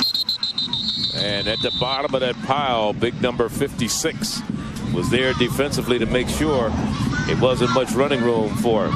And there's so many times that the point of attack isn't blocked that bad, but it's the backside penetration by 98 Langford right there that actually was the problem. Foy was the linebacker I spoke of, preseason second-team all-conference. Number 56. It'll be third down. They give him a half a yard on that one. But once again, third and long.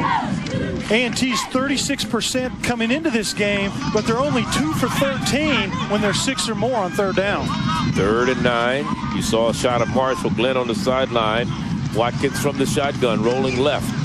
Has backside pressure, and he's going to be run out of bounds. Why is he throwing it when he's out of bounds?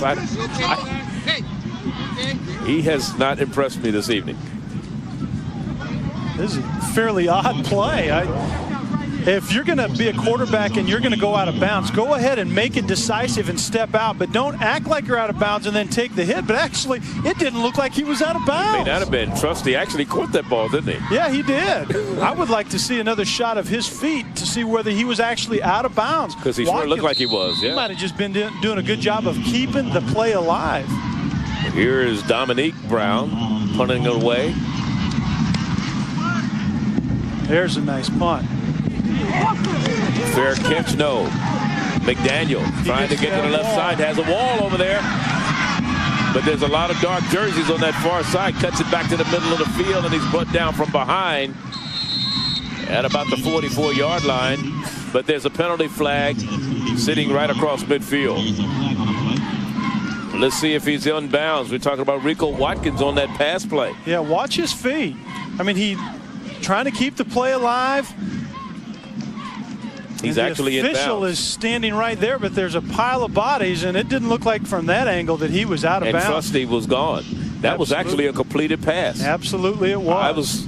I was knocking him for being out of bounds and throwing the ball, but, you know, well, unfortunately, this conference, they don't have instant replay. Doing the return, we have an illegal block in the back, number 54 on the return team. That's a 10-yard penalty from the spot of the foul. First down. And another penalty.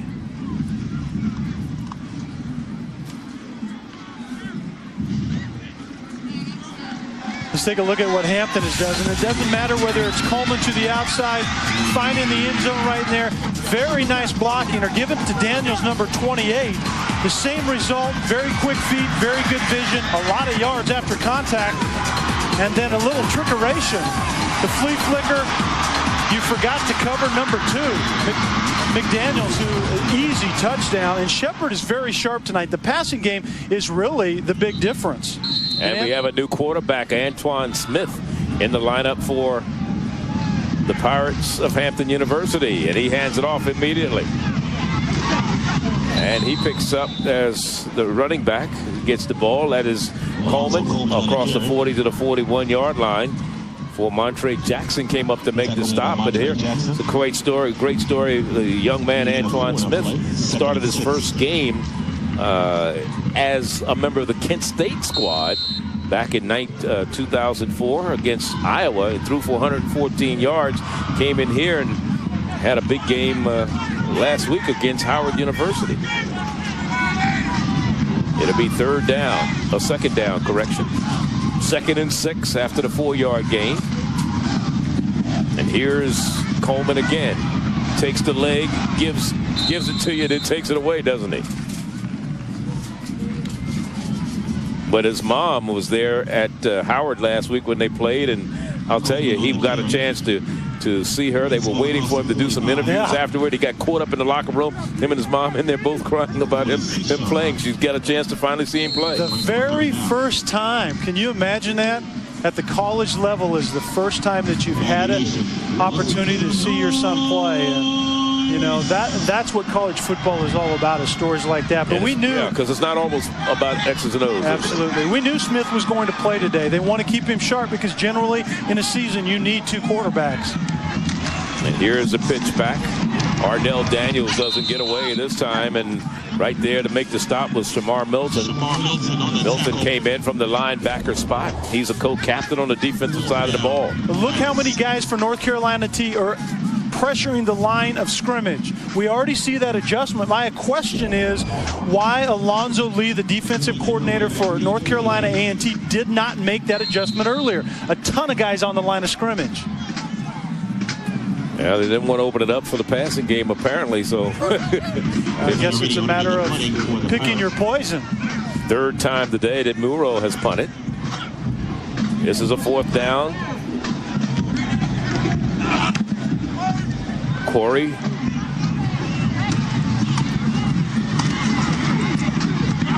To the 20. And that's it. Timeout on the field.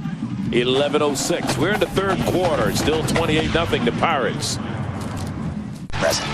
7 and 11 p.m. every weeknight, only on ESPN Classic.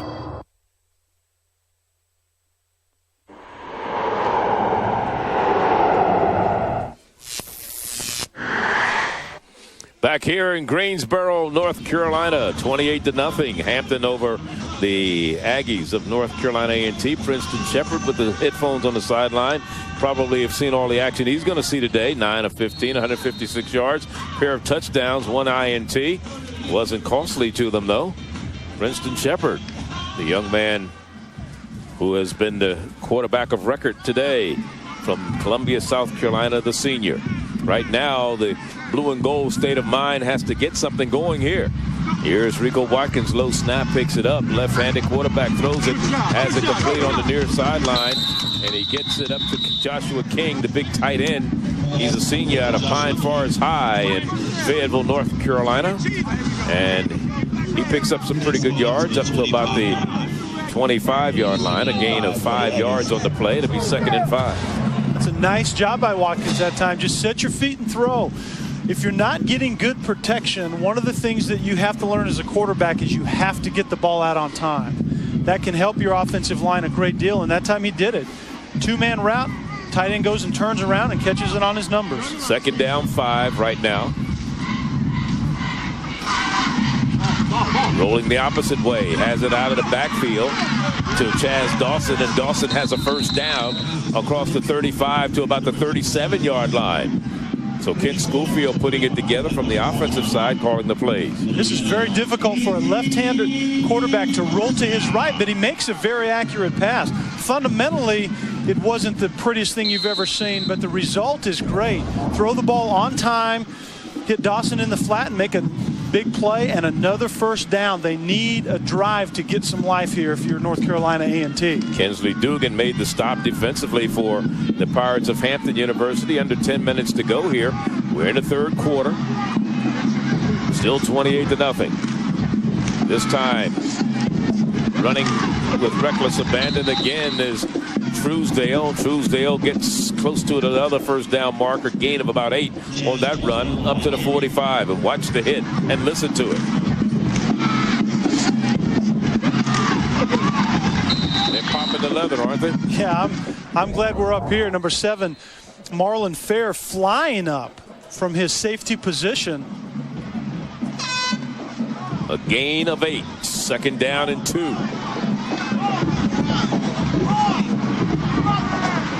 Truesdale, the 2nd back in the eye. Fumble. The ball is on the ground, and I believe the Aggies come up with it. It'll bring up 3rd down. The quarterback, Rico Watkins, had to fall on it. Brings him a 3rd and short. Now, the most fundamental thing is making sure that you're getting the football.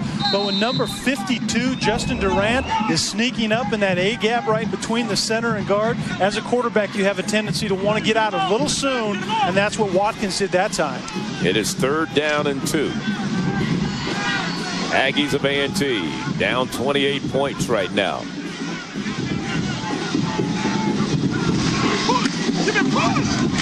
And not getting the first down, getting maybe a yard, and that's it, is Truesdale.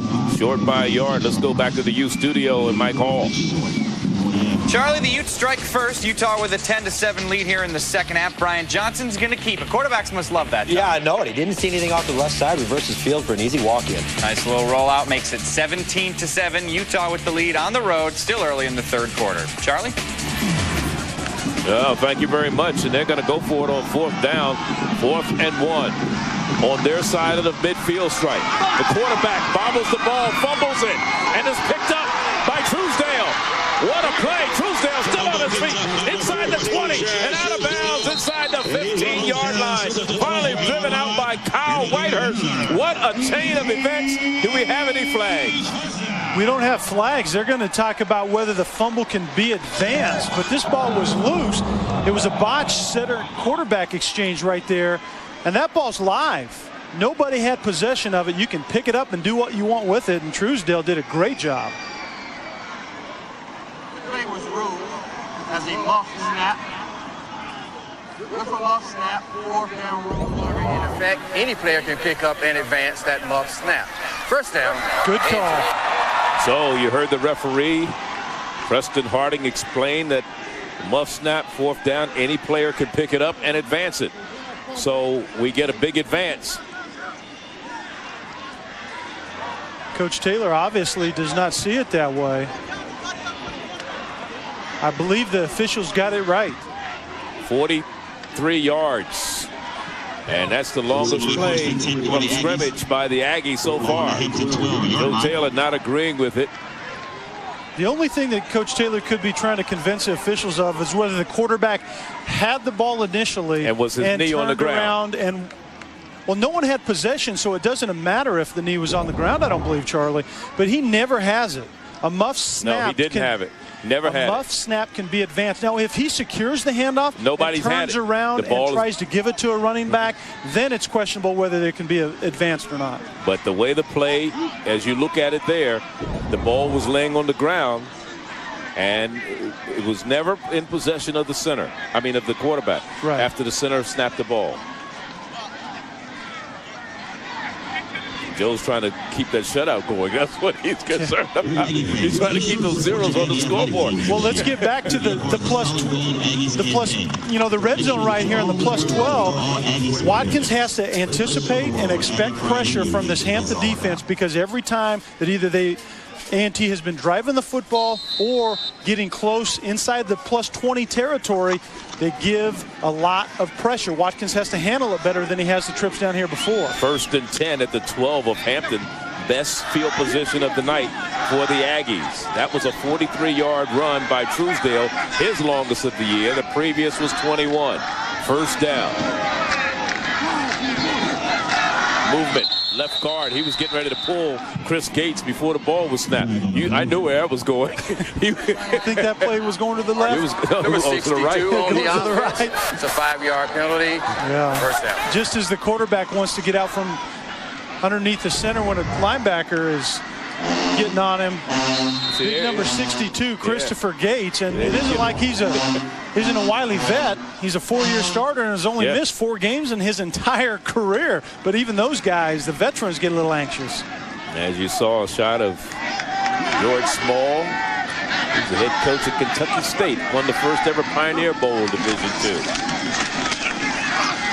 And again, here's Truesdale, maybe a yard, and that's it. Second down. Excuse me, Charlie. If you're North Carolina A&T, it's going to be incredibly hard to just line up with a couple of tight ends, a couple of running backs, and get it done down here in the red zone against this defense. This defense is very stout, especially up front. With Blizzard and Melvin Massey, the defensive tackles, those are Division I players that have transferred into this 1AA team, and they're controlling the line of scrimmage. Saw George Small, the coach. He's one of the few people that's ever won, and maybe the only person that won a conference title as a coach and player. Pass, touchdown, Trusty. Oh, that's a Doug Brown. Doug Brown, number 5 on the reception. Aggies get their first touchdown and first passing touchdown of the year. And for Doug Brown, that is his first reception of the year. So a lot of first here. Plus, the Pirates give up a touchdown. Exactly what the doctor ordered. A left-handed quarterback rolling to his right, contained, makes Watkins pull up, does a good job of pulling up and finding the inside receiver. 16-yard pass is good, and for the point after is Arroyo. This kick is up, and it is good. 28-7. The shutout is averted by the Aggies. 6:11 left in the third quarter. Rico Watkins, first touchdown pass of the year for the Aggies, and it's good for 7. The Aggies getting on the board finally after being shut out the first 2.5 quarters of this ball game, and that's what the doctor ordered right there. 8 plays, 80 yards. Take some time off the clock, but more importantly, finish the drive and get points. And they mixed it up. Very good mix. 5 runs, 3 passes, good decision making by the quarterback Watkins, and great running up inside. The line opened up some holes, but they kept Hampton's defense off balance, which they weren't able to do at all in the first half. And the big play was the 43-yard run by Truesdale. And here's McDaniel on the kickoff return out to about the 37-yard line. Let's go back to the U studio and Mike Hall. Mike. Ooh, feeling froggy, want to leap. TCU coming back strong against Utah. Robert Merrill, his second score of the game, Steve Israel. He gets a great block from William Jackson to get in for the score. Option is working. A big option play set it up so they even got in the red zone. 17-14, keeping it close. We'll keep you up to date throughout the rest of the night. Charlie? All right, well, they're trying to get it close here. That is the Aggies. The defense have stiffened a little bit. They haven't given up any points since 11-minute mark, 12-minute mark of the second quarter. So they've done a pretty good job. Let's see if they can continue. Here's Smith with the pass that is complete for a first down to McDaniel out of the backfield or for the wide receiver spot. It's good for 11 yards. And a first down. It was Billingsley covering defensively, or Wilbur Johnson covering defensively for the Aggies of A&T. Charlie, if I'm defensive coordinator Alonzo Lee for North Carolina A&T, I make Shepard and this wide receiving core for Hampton prove that they can do that consistently and go down and get points. Well, this kid Smith, Antoine Smith, is not a slouch, and they have him here as a backup quarterback. And of course, Daniels can't get loose this particular time, and he is stopped by Ricky Lewis. And you know, of course, Ardell Daniels transferred in here to Hampton University a year ago after going to Army. He was a preseason all-second team selection. He said he just didn't like Army for whatever you have reason. To make that decision before your second year starts at Army. And they recruited him out of high school, but just didn't get him. He thought he wanted to be a military man and changed his mind. That is, Hampton tried to recruit him out of high school from Sarasota, Florida's Venice High. It is 2nd and 12 after a loss of 2. Smith throws incomplete off the hands of Andrea Jones. Charlie, you see what we're talking about here defensive coordinating wise. If you're A&T, you make the quarterback beat you. He had a good first half, did Princeton Shepard, but we know Alonzo Coleman and Daniels can get it done. But make this Hampton offense move the ball by throwing the ball, and you get them into 3rd and long right here. This is what makes it tough on an offense. Coming into this game, Antoine Smith was 15 of 25, 83 yards, an interception. And he's back there scrambling, throws, has a man there, and it's caught for a first down or incomplete.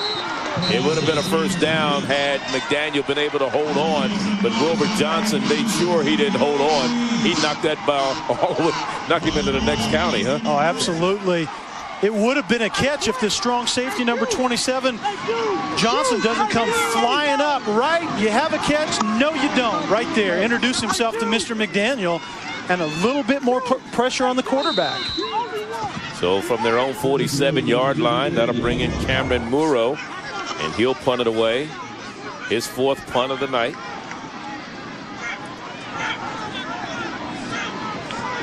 Oh, bad snap over his head. And it goes over his head. Here's a break for the Aggies. He kicks it out of the end zone. That's a safety. That's a very smart play on his behalf. That will be a safety. So we get a safety. Flags are on the play. We got flags everywhere, too. Let's see what the flags are all about, because there's penalty flags down. And the officials are having a discussion.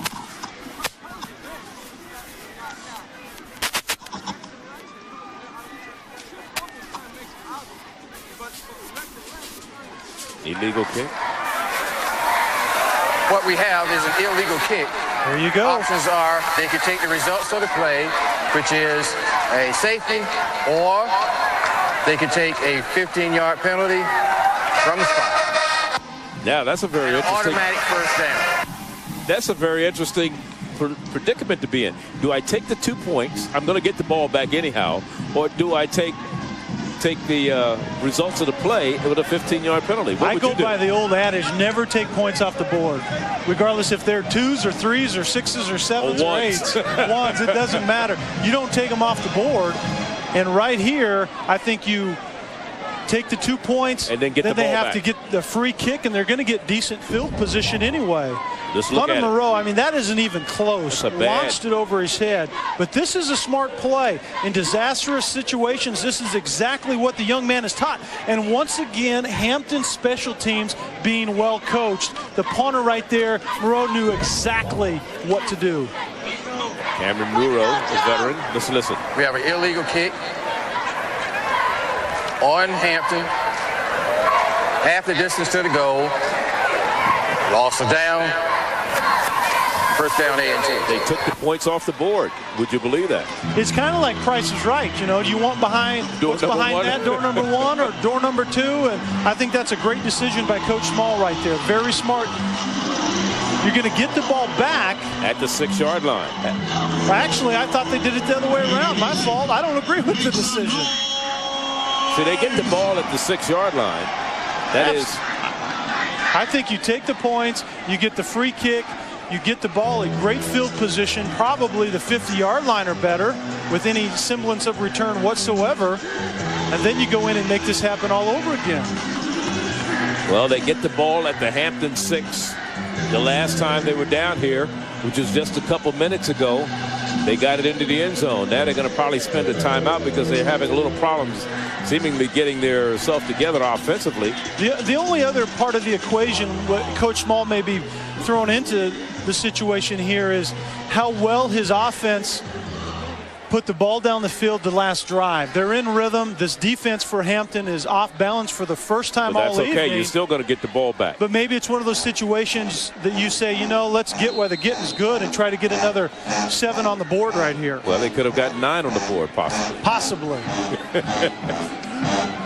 But anyway, it's 1st and goal. Charlie, we're not playing Texas Hold'em right here. We're not gambling. 1st and goal at the 6. Truesdale, he has the ball. He's not going to get very far as he's hit immediately by big number 50. That's Babineau.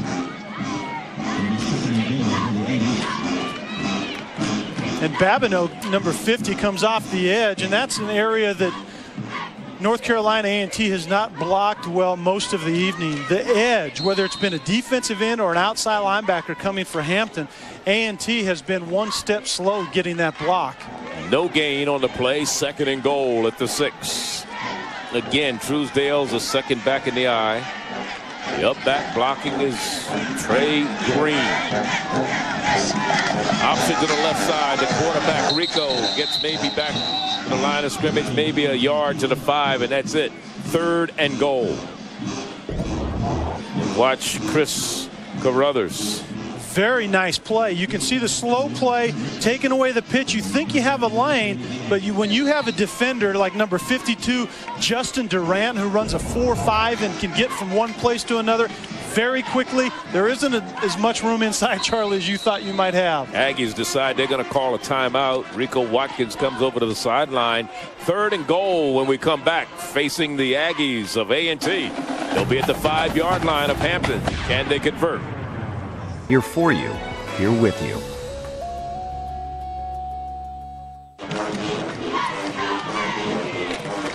George Small, a former assistant coach at Hampton University. His team with a dilemma right now, 3rd and goal at the 5. They've struggled here. They've had the ball 1st and goal at the 6. And in 2 plays, only 1 yard. And remember, this started on the botched punt that was kicked out of the end zone by the punter. They had 2 points on the board. They took them off with the option of taking the ball where they have. This is a trick play right here, I believe. Must be. And touchdown.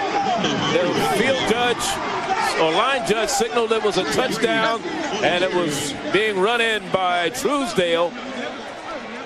And the quarterback was pretending to call a timeout there, running over to the side. Or was that the fullback, Green? That was Green. Yeah, Watkins went to the sideline, pretended to call timeout, and they direct snapped it to number 44, Ortez Green. And they're debating whether they got this into the end zone. Well, I saw the official signal. His hands went up. The line judge, his hands went up on the near side, and so therefore it should be a touchdown. It was Trez Green who came in with the running touchdown. That's the first time he's run the ball this year. Here we go right here. Watch Watkins. He'll turn and look. It didn't look real to me from the beginning. That hand up by the ear, what is that going to do for you? Direct snap to a big old fullback. He actually had an option to throw it to the quarterback. That's a bad idea when you're a fullback at 240 pounds. I'll just duck my head and get it in the end zone. For the point after, Arroyo. The kick is up, and it is good. So it wasn't maybe a bad decision after all. It's 28-14. I know you still disagree as you look at Joe Taylor on the sideline. Yeah, my mind's not changed a bit. You don't take points off the board when you need a lot. And Watkins acts, I mean, he will not get an Academy Award for this, will he? That was fake from the beginning, but defense has a little different look. And Durant, 52, was pointing to the fullback, but right here, good decision. If you're a fullback and you're 5'10", 240 pounds, watch Durant point right here. The leader is on it. Direct snap to the fullback. He was on it, but the people around him were not in place. A good job by the leader of that defense and Durant knowing what was going on, but watch the big 240-pound fullback. Watch where the ball is. That's the key. It makes no difference where his head is. Where is the ball and the knee? That's a touchdown. No knee was down. No lower body was down. Great call by the guy who should call it, the line judge. I don't know why anyone was arguing with the guy standing 3 feet from it who signaled touchdown. He signaled it right away. And the Hampton Pirates have not scored in their last 4 possessions, while on the other side, the Aggies have scored on their last 2. Well, that to me was a gamble right there by Coach Small, but leave me out of the game when he's sitting at the table playing Texas Hold'em, because he could bluff you pretty good, and he obviously likes to gamble. Here's the kick by the Aggies. Bannister on the return. Bannister down the sideline and stepped out of bounds in front of the Aggie bench. Well, some people may have wanted a flag on that, but I don't think that. I think he stepped out of bounds and stepped back in, and the defender didn't know. Yeah, I think it's a good job by the officials, because watch Bannister. He steps out right there, but he still thinks he's in bounds. He's still trying to make a play. The coverage team doesn't know the difference right there. Right. I think you play until there's no question that the whistle is blown, but a good job by the officiating crew not whistling North Carolina A&T's coverage team for that. The Hampton Pirates scored their first 4 possessions of the ball game. They have not scored the last 4. This is at their own 33, 1st and 10, but here's Coleman. Coleman is maybe changing all of that. Big run across midfield and all the way down into Aggie territory at about the 46-yard line before Billingsley made the stop defensively. And Hampton, once again, going back to what they do the best. A zone running play. You can go either way.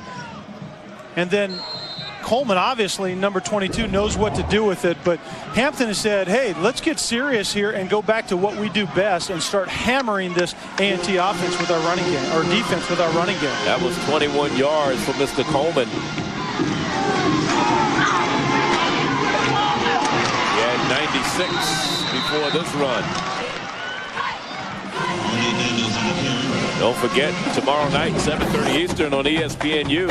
Jinx High School winner of 7 of the last 9 Oklahoma Class 6A football championships meets Arkansas Springdale High, one of the most talented teams in the nation. They have a quarterback by the name of Mitch Mustaine. He's going to get it done. The Old Spice Red Zone Showcase, presented by Nike. It's tomorrow night, 7:30 on the U. 2nd down and 1.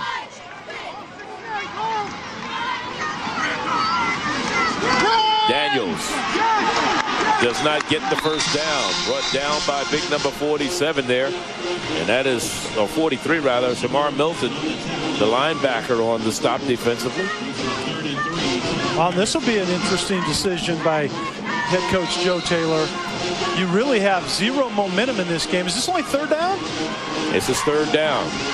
Okay, then it's not that interesting of a decision. I thought it was actually 4th down, but right now the momentum is definitely with North Carolina A&T right here, and Hampton has made the decision to go back to their big lineup.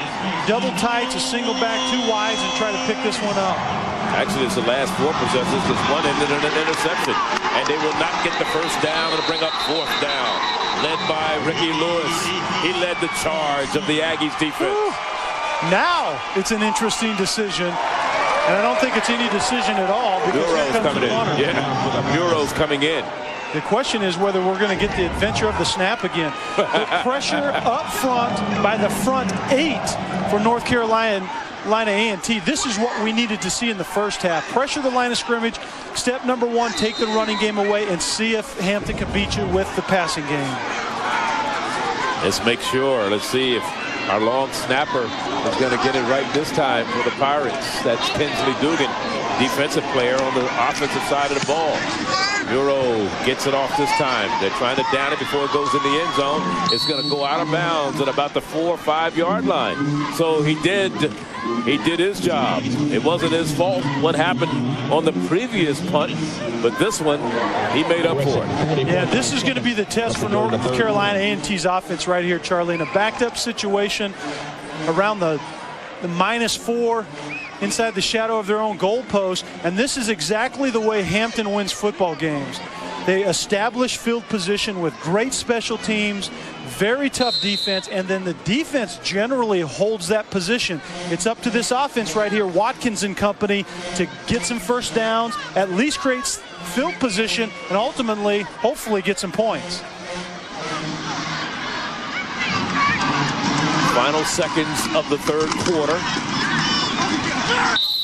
Running the ball with Truesdale, who's carried the mail for most of the night for the Aggies of A&T. Of course, we didn't see Brandon Sweeney, who had 150 yards in the season opener against the North Carolina Central University Eagles, and we haven't seen much of Quante Spate, who had 152 yards last week. So we're down to just under 19 seconds to go in the 3rd quarter. Number 98, defensive end, number 98, Kendall Langford, is having a great game tonight for Hanford, and where he's doing it is chasing the play down from the backside. A&T needs to do a better job of blocking the backside. They're doing decent on the point of attack. Block the backside. They're just going to let this clock run out, and we're going to start the 4th quarter down the other end. But after being shut out the first half, 28-0, the Aggies of North Carolina A&T has been successful in 2 of their 3 possessions here in the 2nd half. And they have put 14 points on the board, avoiding the shutout.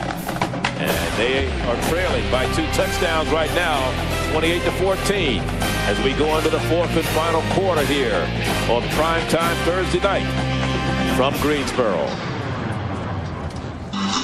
As we start the 4th and final quarter here at Aggie Stadium in Greensboro, You're looking at Ralph Cornwell. He is the new strength and conditioning coach here on campus, and the player said he puts a 1-hour workout into 15 minutes. He said you're ready to crawl out of there when you get through with him, but is probably have made the difference because last year, Kelly, they would have been beset with injuries. Oh, absolutely, and in this fourth quarter, they would have faded. Remember, this is a North Carolina A&T team that has had this is their third game in 11 days. You talk about the need for conditioning, and they started making preparations for this the way they handled training camp, wanting to keep their guys healthy and conditioned through this 3-game stretch.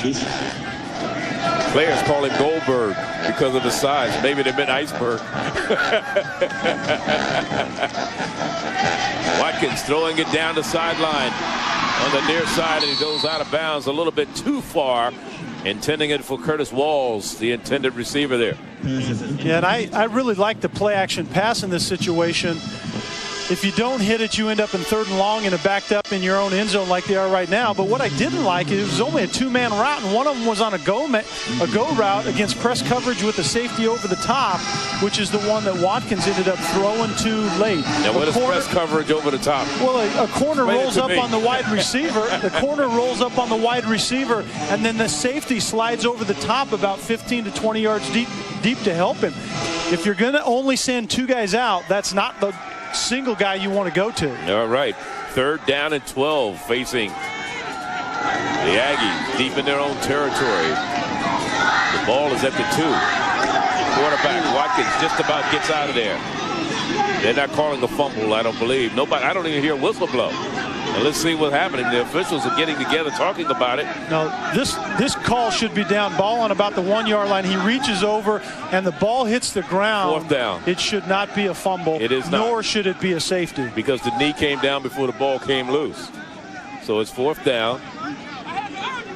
And that'll bring on the punter. But again, dangerous situation because Dominique Brown is not going to have much room to punt. Just keep an eye. Again, play action pass. It isn't fooling anybody. Watkins doing a decent job, but there he reaches the ball out of the end zone as he gets tackled. Very good officiating. 4th down. Woo, pretty close. You see the punter's feet right there, right next to the back. If he steps on that white paint, that's a safety. Yeah, certainly is. But he gets off a good kick. McDaniel will field it right inside the midfield. McDaniel is a flag down, and McDaniel gets it down to about the 31-yard line before Joshua King made the stop for the Aggies, but we're going to have probably illegal use of hands against the Aggies. Or an illegal block. Anyway, it's going to be brought back. Yeah, block in the back. Hampton's still going to have decent field position. On the return, we have an illegal block in the back above the waist. Number 57 on the return team. 10-yard penalty from the spot of the foul. 1st down, Hampton.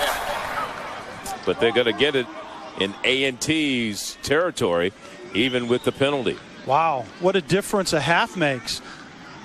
Hampton hasn't gotten anything going here in the second half, and actually their last possession of the first half is the first one in that group right there. But A&T defensively, Alonzo Lee has made some great adjustments, and the main thing he's doing is he's pressuring the line of scrimmage and not allowing Hampton to dictate the tempo of this game.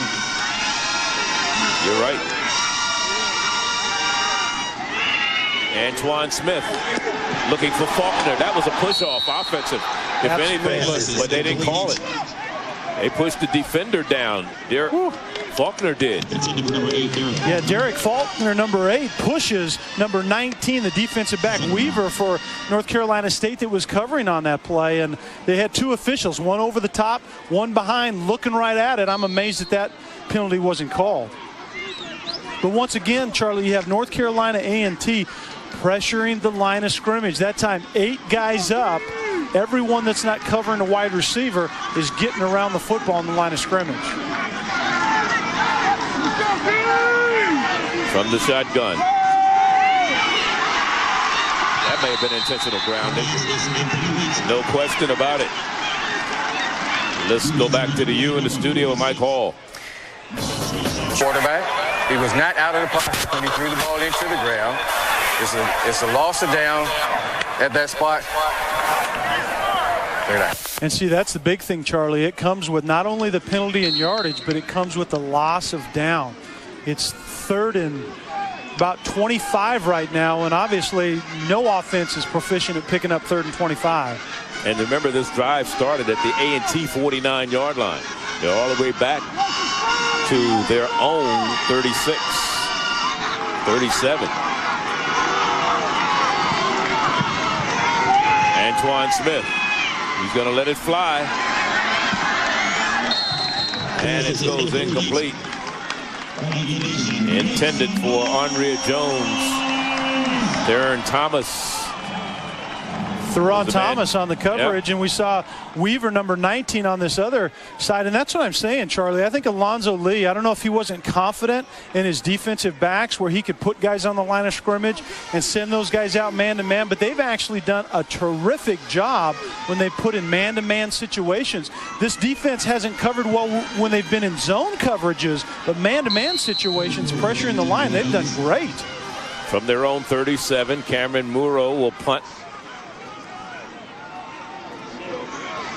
This will be the 4th punt of the second half for Muro. Left-footed kicker gets it high. It's not a good kick for Muro, but it takes a pretty good Hampton bounce. But it actually goes out of bounds. It did go out of bounds. It went out of bounds right at about the 37-yard line. So when we come back, that's where the Aggies will have the ball. 13:24 left. Oh, when times get rough. 13:24 to go in this one. 28-14 our score. New quarterback back into the lineup for the Aggies. Marshall Glenn. He started the game, gave way to Rico Watkins, and now he's back in here in the 4th quarter to try to pull this one out for Coach George Small. He's going to operate from the shotgun on 1st down.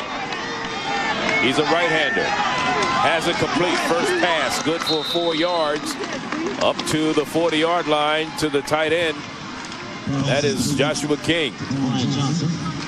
Well, there's Coach Small, and I guess I give way to the fact that he knows his quarterbacks better than I know his quarterbacks, and this is exactly what they did last week. Watkins played a little longer this time when he went in the game, but when Marshall Glenn had a chance to look at the game from the sidelines, gain that perspective, he went in and played much better. They're trying to do it all over here again. He was the starting quarterback for a reason. We'll see if this was the right decision.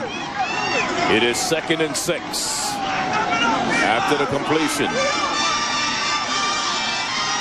Glenn wants to go to the air once again. Little fade pattern, trying to go down the far sideline for Curtis Walls. And Glenn is probably a better passer, moves just a little bit better, but he also understands this offense very, very well, as Watkins does as a senior. But this young man is given the opportunity as the starter to get something done right here. This is a very important drive, and here we go again. Can they convert on 3rd down? 3 wide receivers to the right side on 3rd and 6. Glenn from the shotgun. And they fake the draw play. And he lets it go. In and out of the hands. It was incomplete. Walls had it and let it go as Calvin Bannister was covering defensively. Yeah, that's too bad. A very good job. Watch here. Step up inside of the pressure just a little bit. Deliver the ball on time, on the numbers. And Walls does a little, or tries to get the first down, actually, I think is what he was doing right there. He was about 1.5 yards short. If he would have caught that, he took his eyes off the ball thinking he had to get the sticks. You got to catch the ball first, young man. Marquay McDaniel, the deep man, to receive the punt of Dominique Brown. Brown has punted very well this evening. He gets some hang time there. McDaniel makes the fair catch just inside the 20 at the 19. 28-14 is our score here in Greensboro. Here on prime time, college football prime time. It's a MEAC matchup, 12th rated Hampton University against the Aggies of North Carolina A&T from Aggie Stadium. Charlie Neal along with Kelly Stauffer. And there you look at George Small, the head coach. And there's a score by quarters. Hampton coming into the game hadn't given up any points after the first quarter. They scored all of their points in the first half. it's been all Aggies here so far in the second half. And how about that change at quarterback? You know, one of the things, a quarterback throws a different ball. We had a drop ball by wide receiver Walls on that big third down missed opportunity. And the quarterback, Glenn, throws it a lot harder than Watkins does. That could have been a factor on that play. But you're a receiver. You're supposed to be able to catch it, huh? First down and 10. Always, Charlie, and we always. have a new quarterback, Princeton Shepard, back into the Hampton lineup now. And he immediately has it complete. Coming on this side, and a flag goes down. Flag goes down. It was Marquay McDaniel on the receiving end of the pass as Princeton Shepard comes back in for Antoine Smith. So we've seen 4 quarterbacks in this game so far, 2 for each team. And the starter has always returned to the scene of the crime. They're going to call an illegal block on the wide receiver. Maybe a pick. Might have been a pick, huh? Let's look at it. We have holding. Number 80 on the offense. 10-yard penalty. Replay. First down.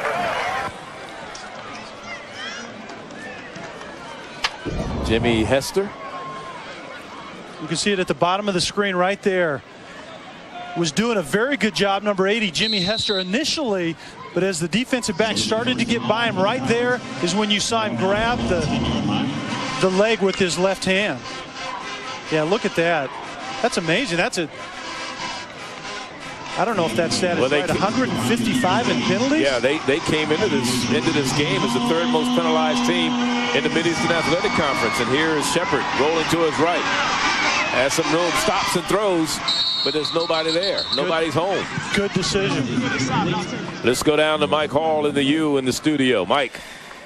Charlie Kelly, a reminder, tomorrow at 7 o'clock, we got a special edition of the U and then a big game, Jensen Springvale, Tom. Mitch Mustaine here showing what he can do. He's our number 2 ranked quarterback right now at Scouts Inc. Could have a push to be number 1. And he's not alone, too. He's got a lot of teammates, too. Yeah, a lot of Division I prospects on that Springdale Ball Club. That all comes tomorrow evening, Charlie, right here on ESPNU. Now we get a, thank you very much. We got a holding penalty against the Aggies of A&T, so that's going to move the chains and give the Pirates of Hampton a first down. 1st and 10.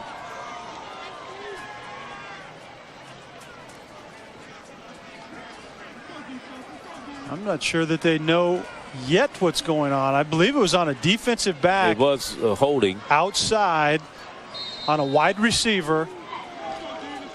And that's why number 11, Princeton Shepard, had to throw that ball away. Because the receiver was being held. And I was wondering. Allegedly. Allegedly. Until we see it again, I'm saying allegedly. 1st and 10 at their own 20. Pitch to the right side.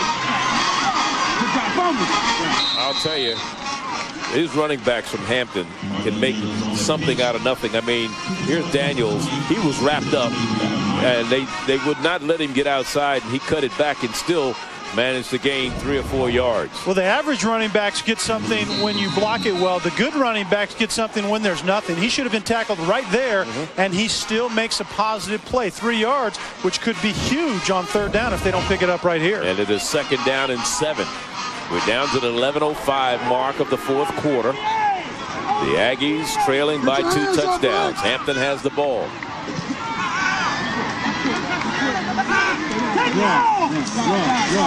Here's Coleman. He backed down the field for a 1st down. Any way you have to do it, Charlie. But the thing that he did right there, zone running in the first half by Hampton has been all strong side. He stayed strong side. Watch where he goes with this one. It starts strong right there. The vision takes him back to the cutback for the first time all evening. That's what the zone running scheme is all about up front, is that cutback lane when the defensive front 7 overreacts. So that picks up a 1st down. Another 1st down for the Hampton Pirates. Prince Shepard, who started the ball game, back in there, running the offense for Joe Taylor and Fred Keiss. And here's Shepard going to take off and run with it. Maybe not a good move for him to do that, as McBride made the stop defensively. Jawan McBride, number 30, came up to make the stop. I don't mind the decision by Shepard initially because there was nothing downfield, so there represents a good decision not to throw it into coverage. But I think the better decision was just to slide down inside somewhere and pick up a little more than you got running out of bounds. And number 30, defensive back Jawan McBride, did a great job of coming out of pass coverage and pressuring the quarterback as he came out of the pocket. That's a hard thing to do. Transition from pass coverage to now being a run stopper. 2nd and 10.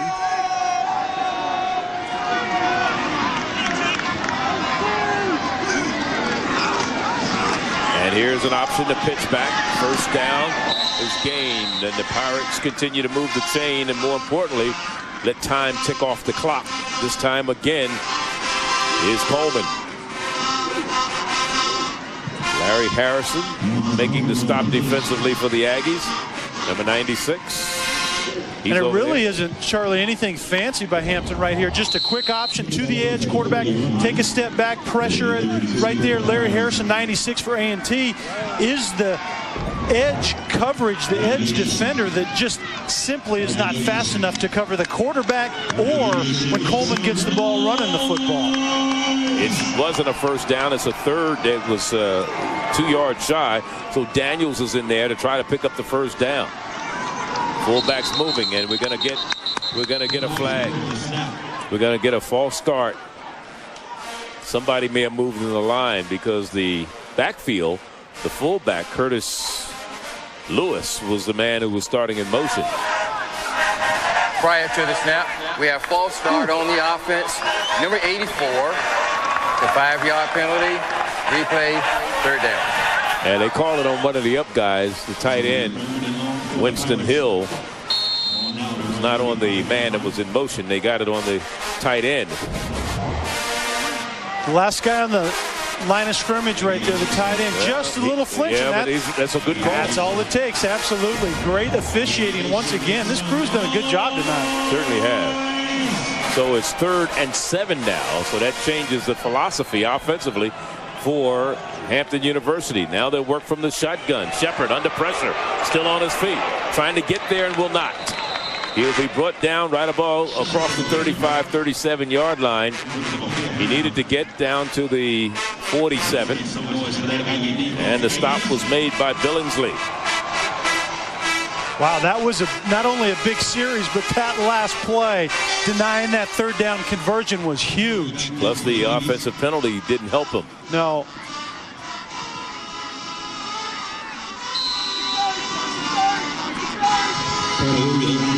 From their own 38-yard line, they're going to punt it away.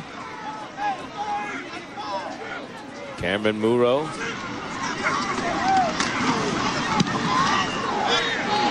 Good kick. Fair catch not made. The tackle, though, down at the 15-yard line by Tobin Lyon.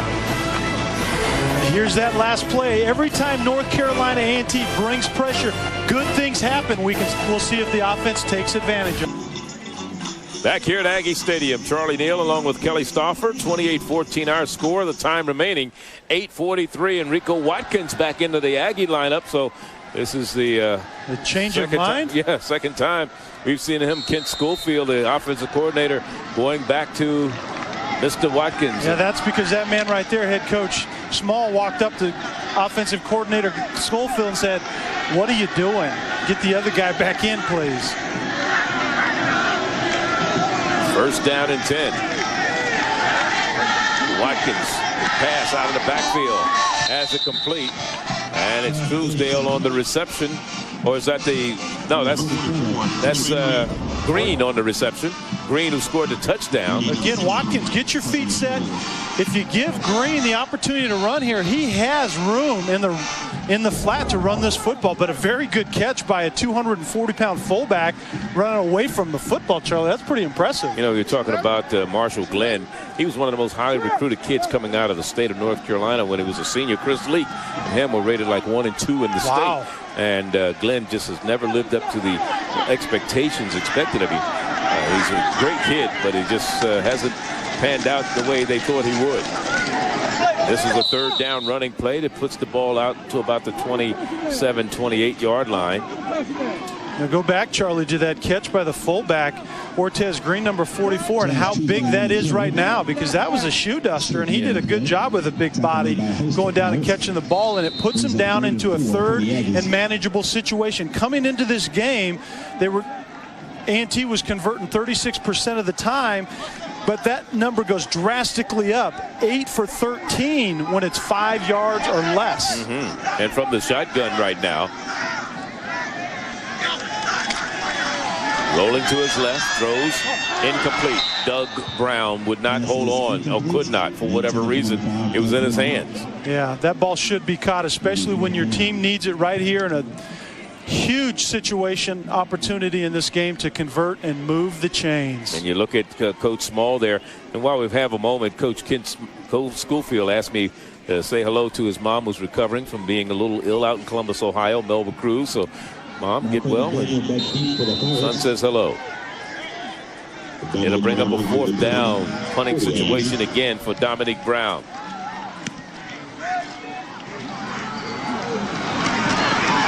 McDaniel inside at the 30, 40, breaks out, cuts it back, midfield, and down in front of the Aggie bench at the 45-yard line. I'll tell you, he made something out of nothing, didn't he? Yeah, North Carolina A&T special teams get what they deserve right here. Why Brown, the punter, is punting to number 2, McDaniel, is beyond me.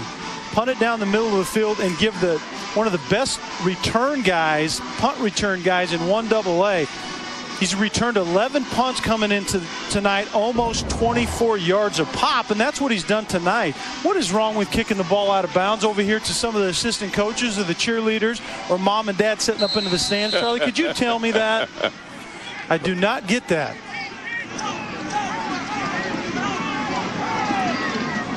First down and 10, Hampton at the 45 of the Aggies. Play action. Letting it go. Intercepted. Intercepted. Oh, he dropped it. It should have been intercepted. It was in and out of the hands. Oh, watch this. Well, you talk about a missed opportunity right here. Play action pass, they're just trying to throw the home run, but you have to make that play right there. Number 26, Billingsley. You talk about the missed opportunities. This won't show up in the stats tomorrow, but that is a huge play as that ball falls to the ground. It'll be 2nd and 10. Like you said, the missed opportunity for the Aggies. They could have had a golden chance here. Clock is not in their favor. The Hampton Pirates trying to hold on to this 2-touchdown lead. The clock in their favor right now, and they have a complete. And this is Derek Faulkner, and he is stopped immediately by Thurn Thomas, whose dad happens to be the equipment manager for this Aggie team. T-Bone, the equipment manager. You're right. But a very good gain. Throw and catch right there by Princeton Shepard to Faulkner, number 8. And again, Charlie, it's huge because it's setting up that 3rd and short situation once again. Right-hander, get your shoulders square. Good job. Nice throw, good catch, and a very good tackle at the end of that as well, at least. And that's Thomas that we were just talking about. You at least put Hampton into a 3rd down situation. Anything can happen in 3rd and short. 3rd and 1 with 6:05 to go, and they give it to Daniels, who gets the first down right at the 35-yard line. It should be close if he did get it. It's definitely going to be close. It looked like it was going to go for a lot more than that, didn't it, Charlie? It looked like he scored it through pretty good. Yeah, closes up quickly sometimes. Well, you got to measure this. Joe Taylor said it's a first down. Joe Taylor said it's the. Oh, Joe Taylor said that before they even got out of the huddle. They're just moving it. These officials have very good eyes, and you know what? They've been actually pretty accurate. Some of those that I thought just surely you have to spot that situation, and they didn't do it. It's been a great crew. Preston Harding is the referee. Dave Parker, the umpire. Rudy Rice, the head linesman. Darryl Pawpaw, the line judge. Otis Jackson, the field judge. Toby Tobias, the side judge. And Ronald Taylor, the back judge. Taylor throws to the fullback coming out of the backfield, Curtis Lewis. You got to help the big man out every now and then, and include him You don't get the chance to run the ball. Let me throw it to him. Hey, you have to throw him the ball once in a while, but I don't believe this is the situation to be doing it in. When you've dominated this game by running the football, now you decide that you're going to throw the ball in a situation that you, at the very least, need to milk this clock. The clock is your friend if you're Hampton right now, and you don't need to be putting this ball on the ground by throwing it. Gain of 3. It'll be 2nd down and 7. 4:35 to go.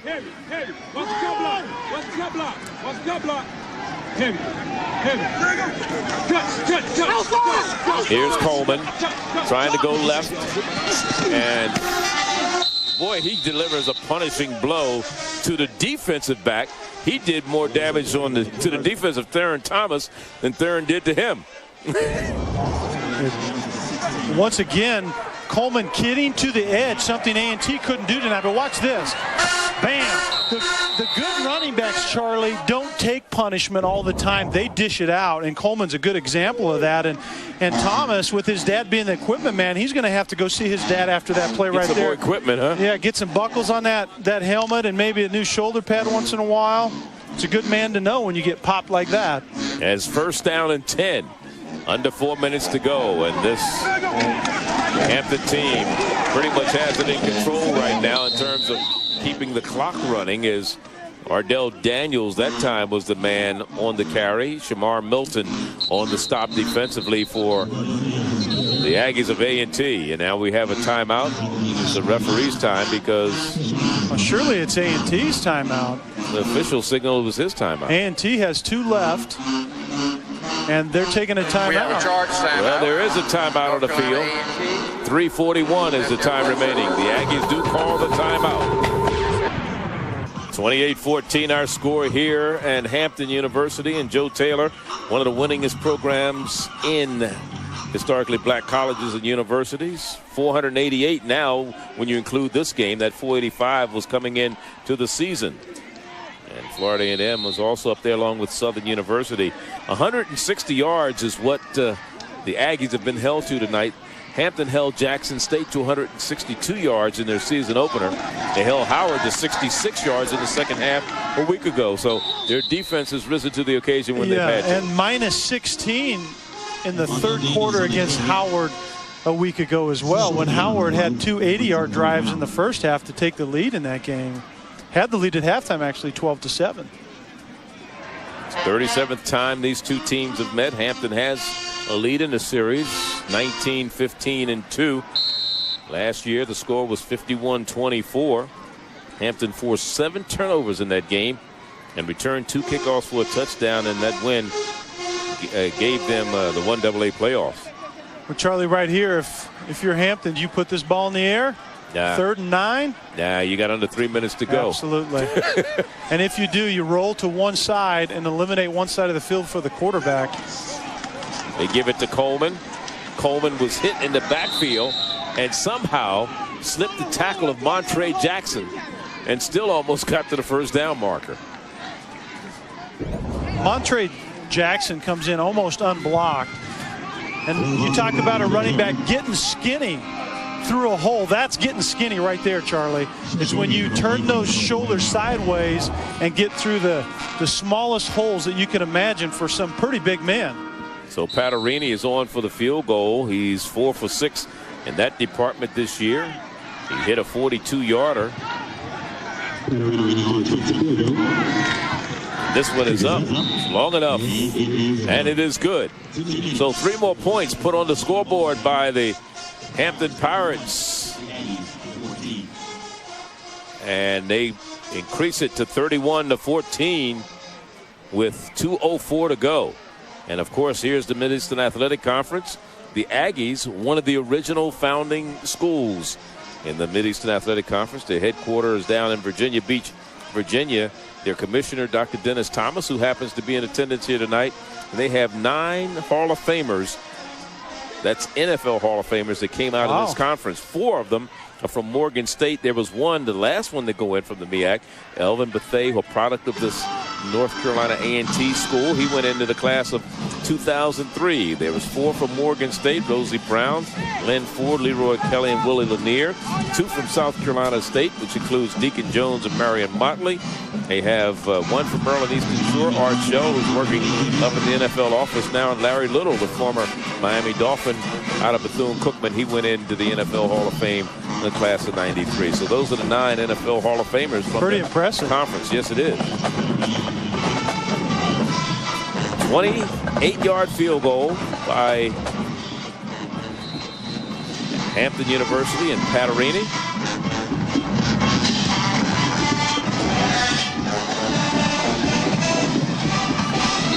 First points that Hampton has scored since the first half. The last time they had scored was 11:56 to go in the second quarter. Well, Charlie, you talk about Hampton, a team that you project them onto the national scene in the Division I AA, and you look forward, I know we're early in the year, but down the roads in the playoffs. I mean, this is a team that really has everything covered. They have a very good running game, very, very good running backs. They have a quarterback that's making some pretty good decisions, getting some plays out of the passing game, a defense that will knock you out, and special teams that win for them.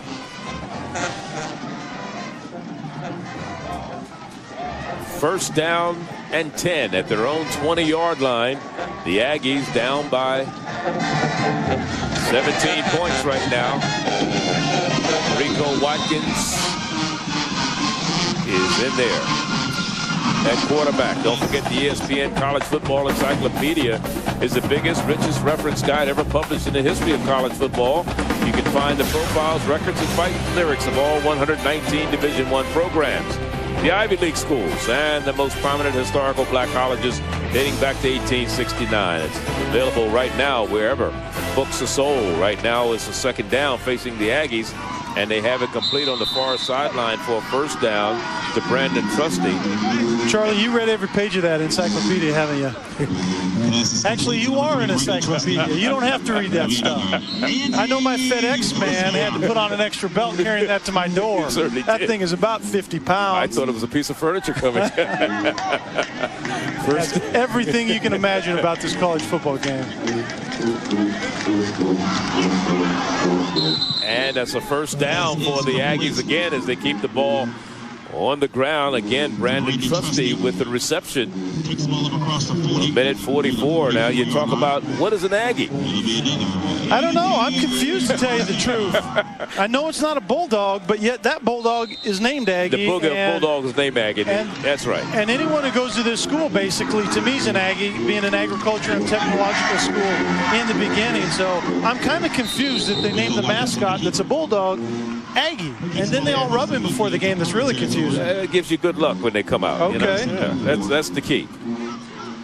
Well, what they need is they needed a run defense in the first half. A&T did, and I think that would have worked a little bit better than rubbing that bulldog. Right at midfield, they're throwing the ball, and Rico's having some success moving in for first down across or inside the 45-yard line. Minute and 12, and this is what they do before every home game here. This is the second home game they've had here in Aggie Stadium this season. It's interesting. Not a player passes by that bulldog without putting a hand on it. Watkins with plenty of time. Overthrown. The flag is down. We may have defensive holding down the field. And now Rico Watkins a little slow getting up. One of the things that doesn't help, and we talked about the fact that A&T has played 3 games in 11 days. They go right back at it next week against Elon College. And then they go to Indianapolis and play in the Circle City Classic against Tennessee State before they get a break. Hampton is off next week.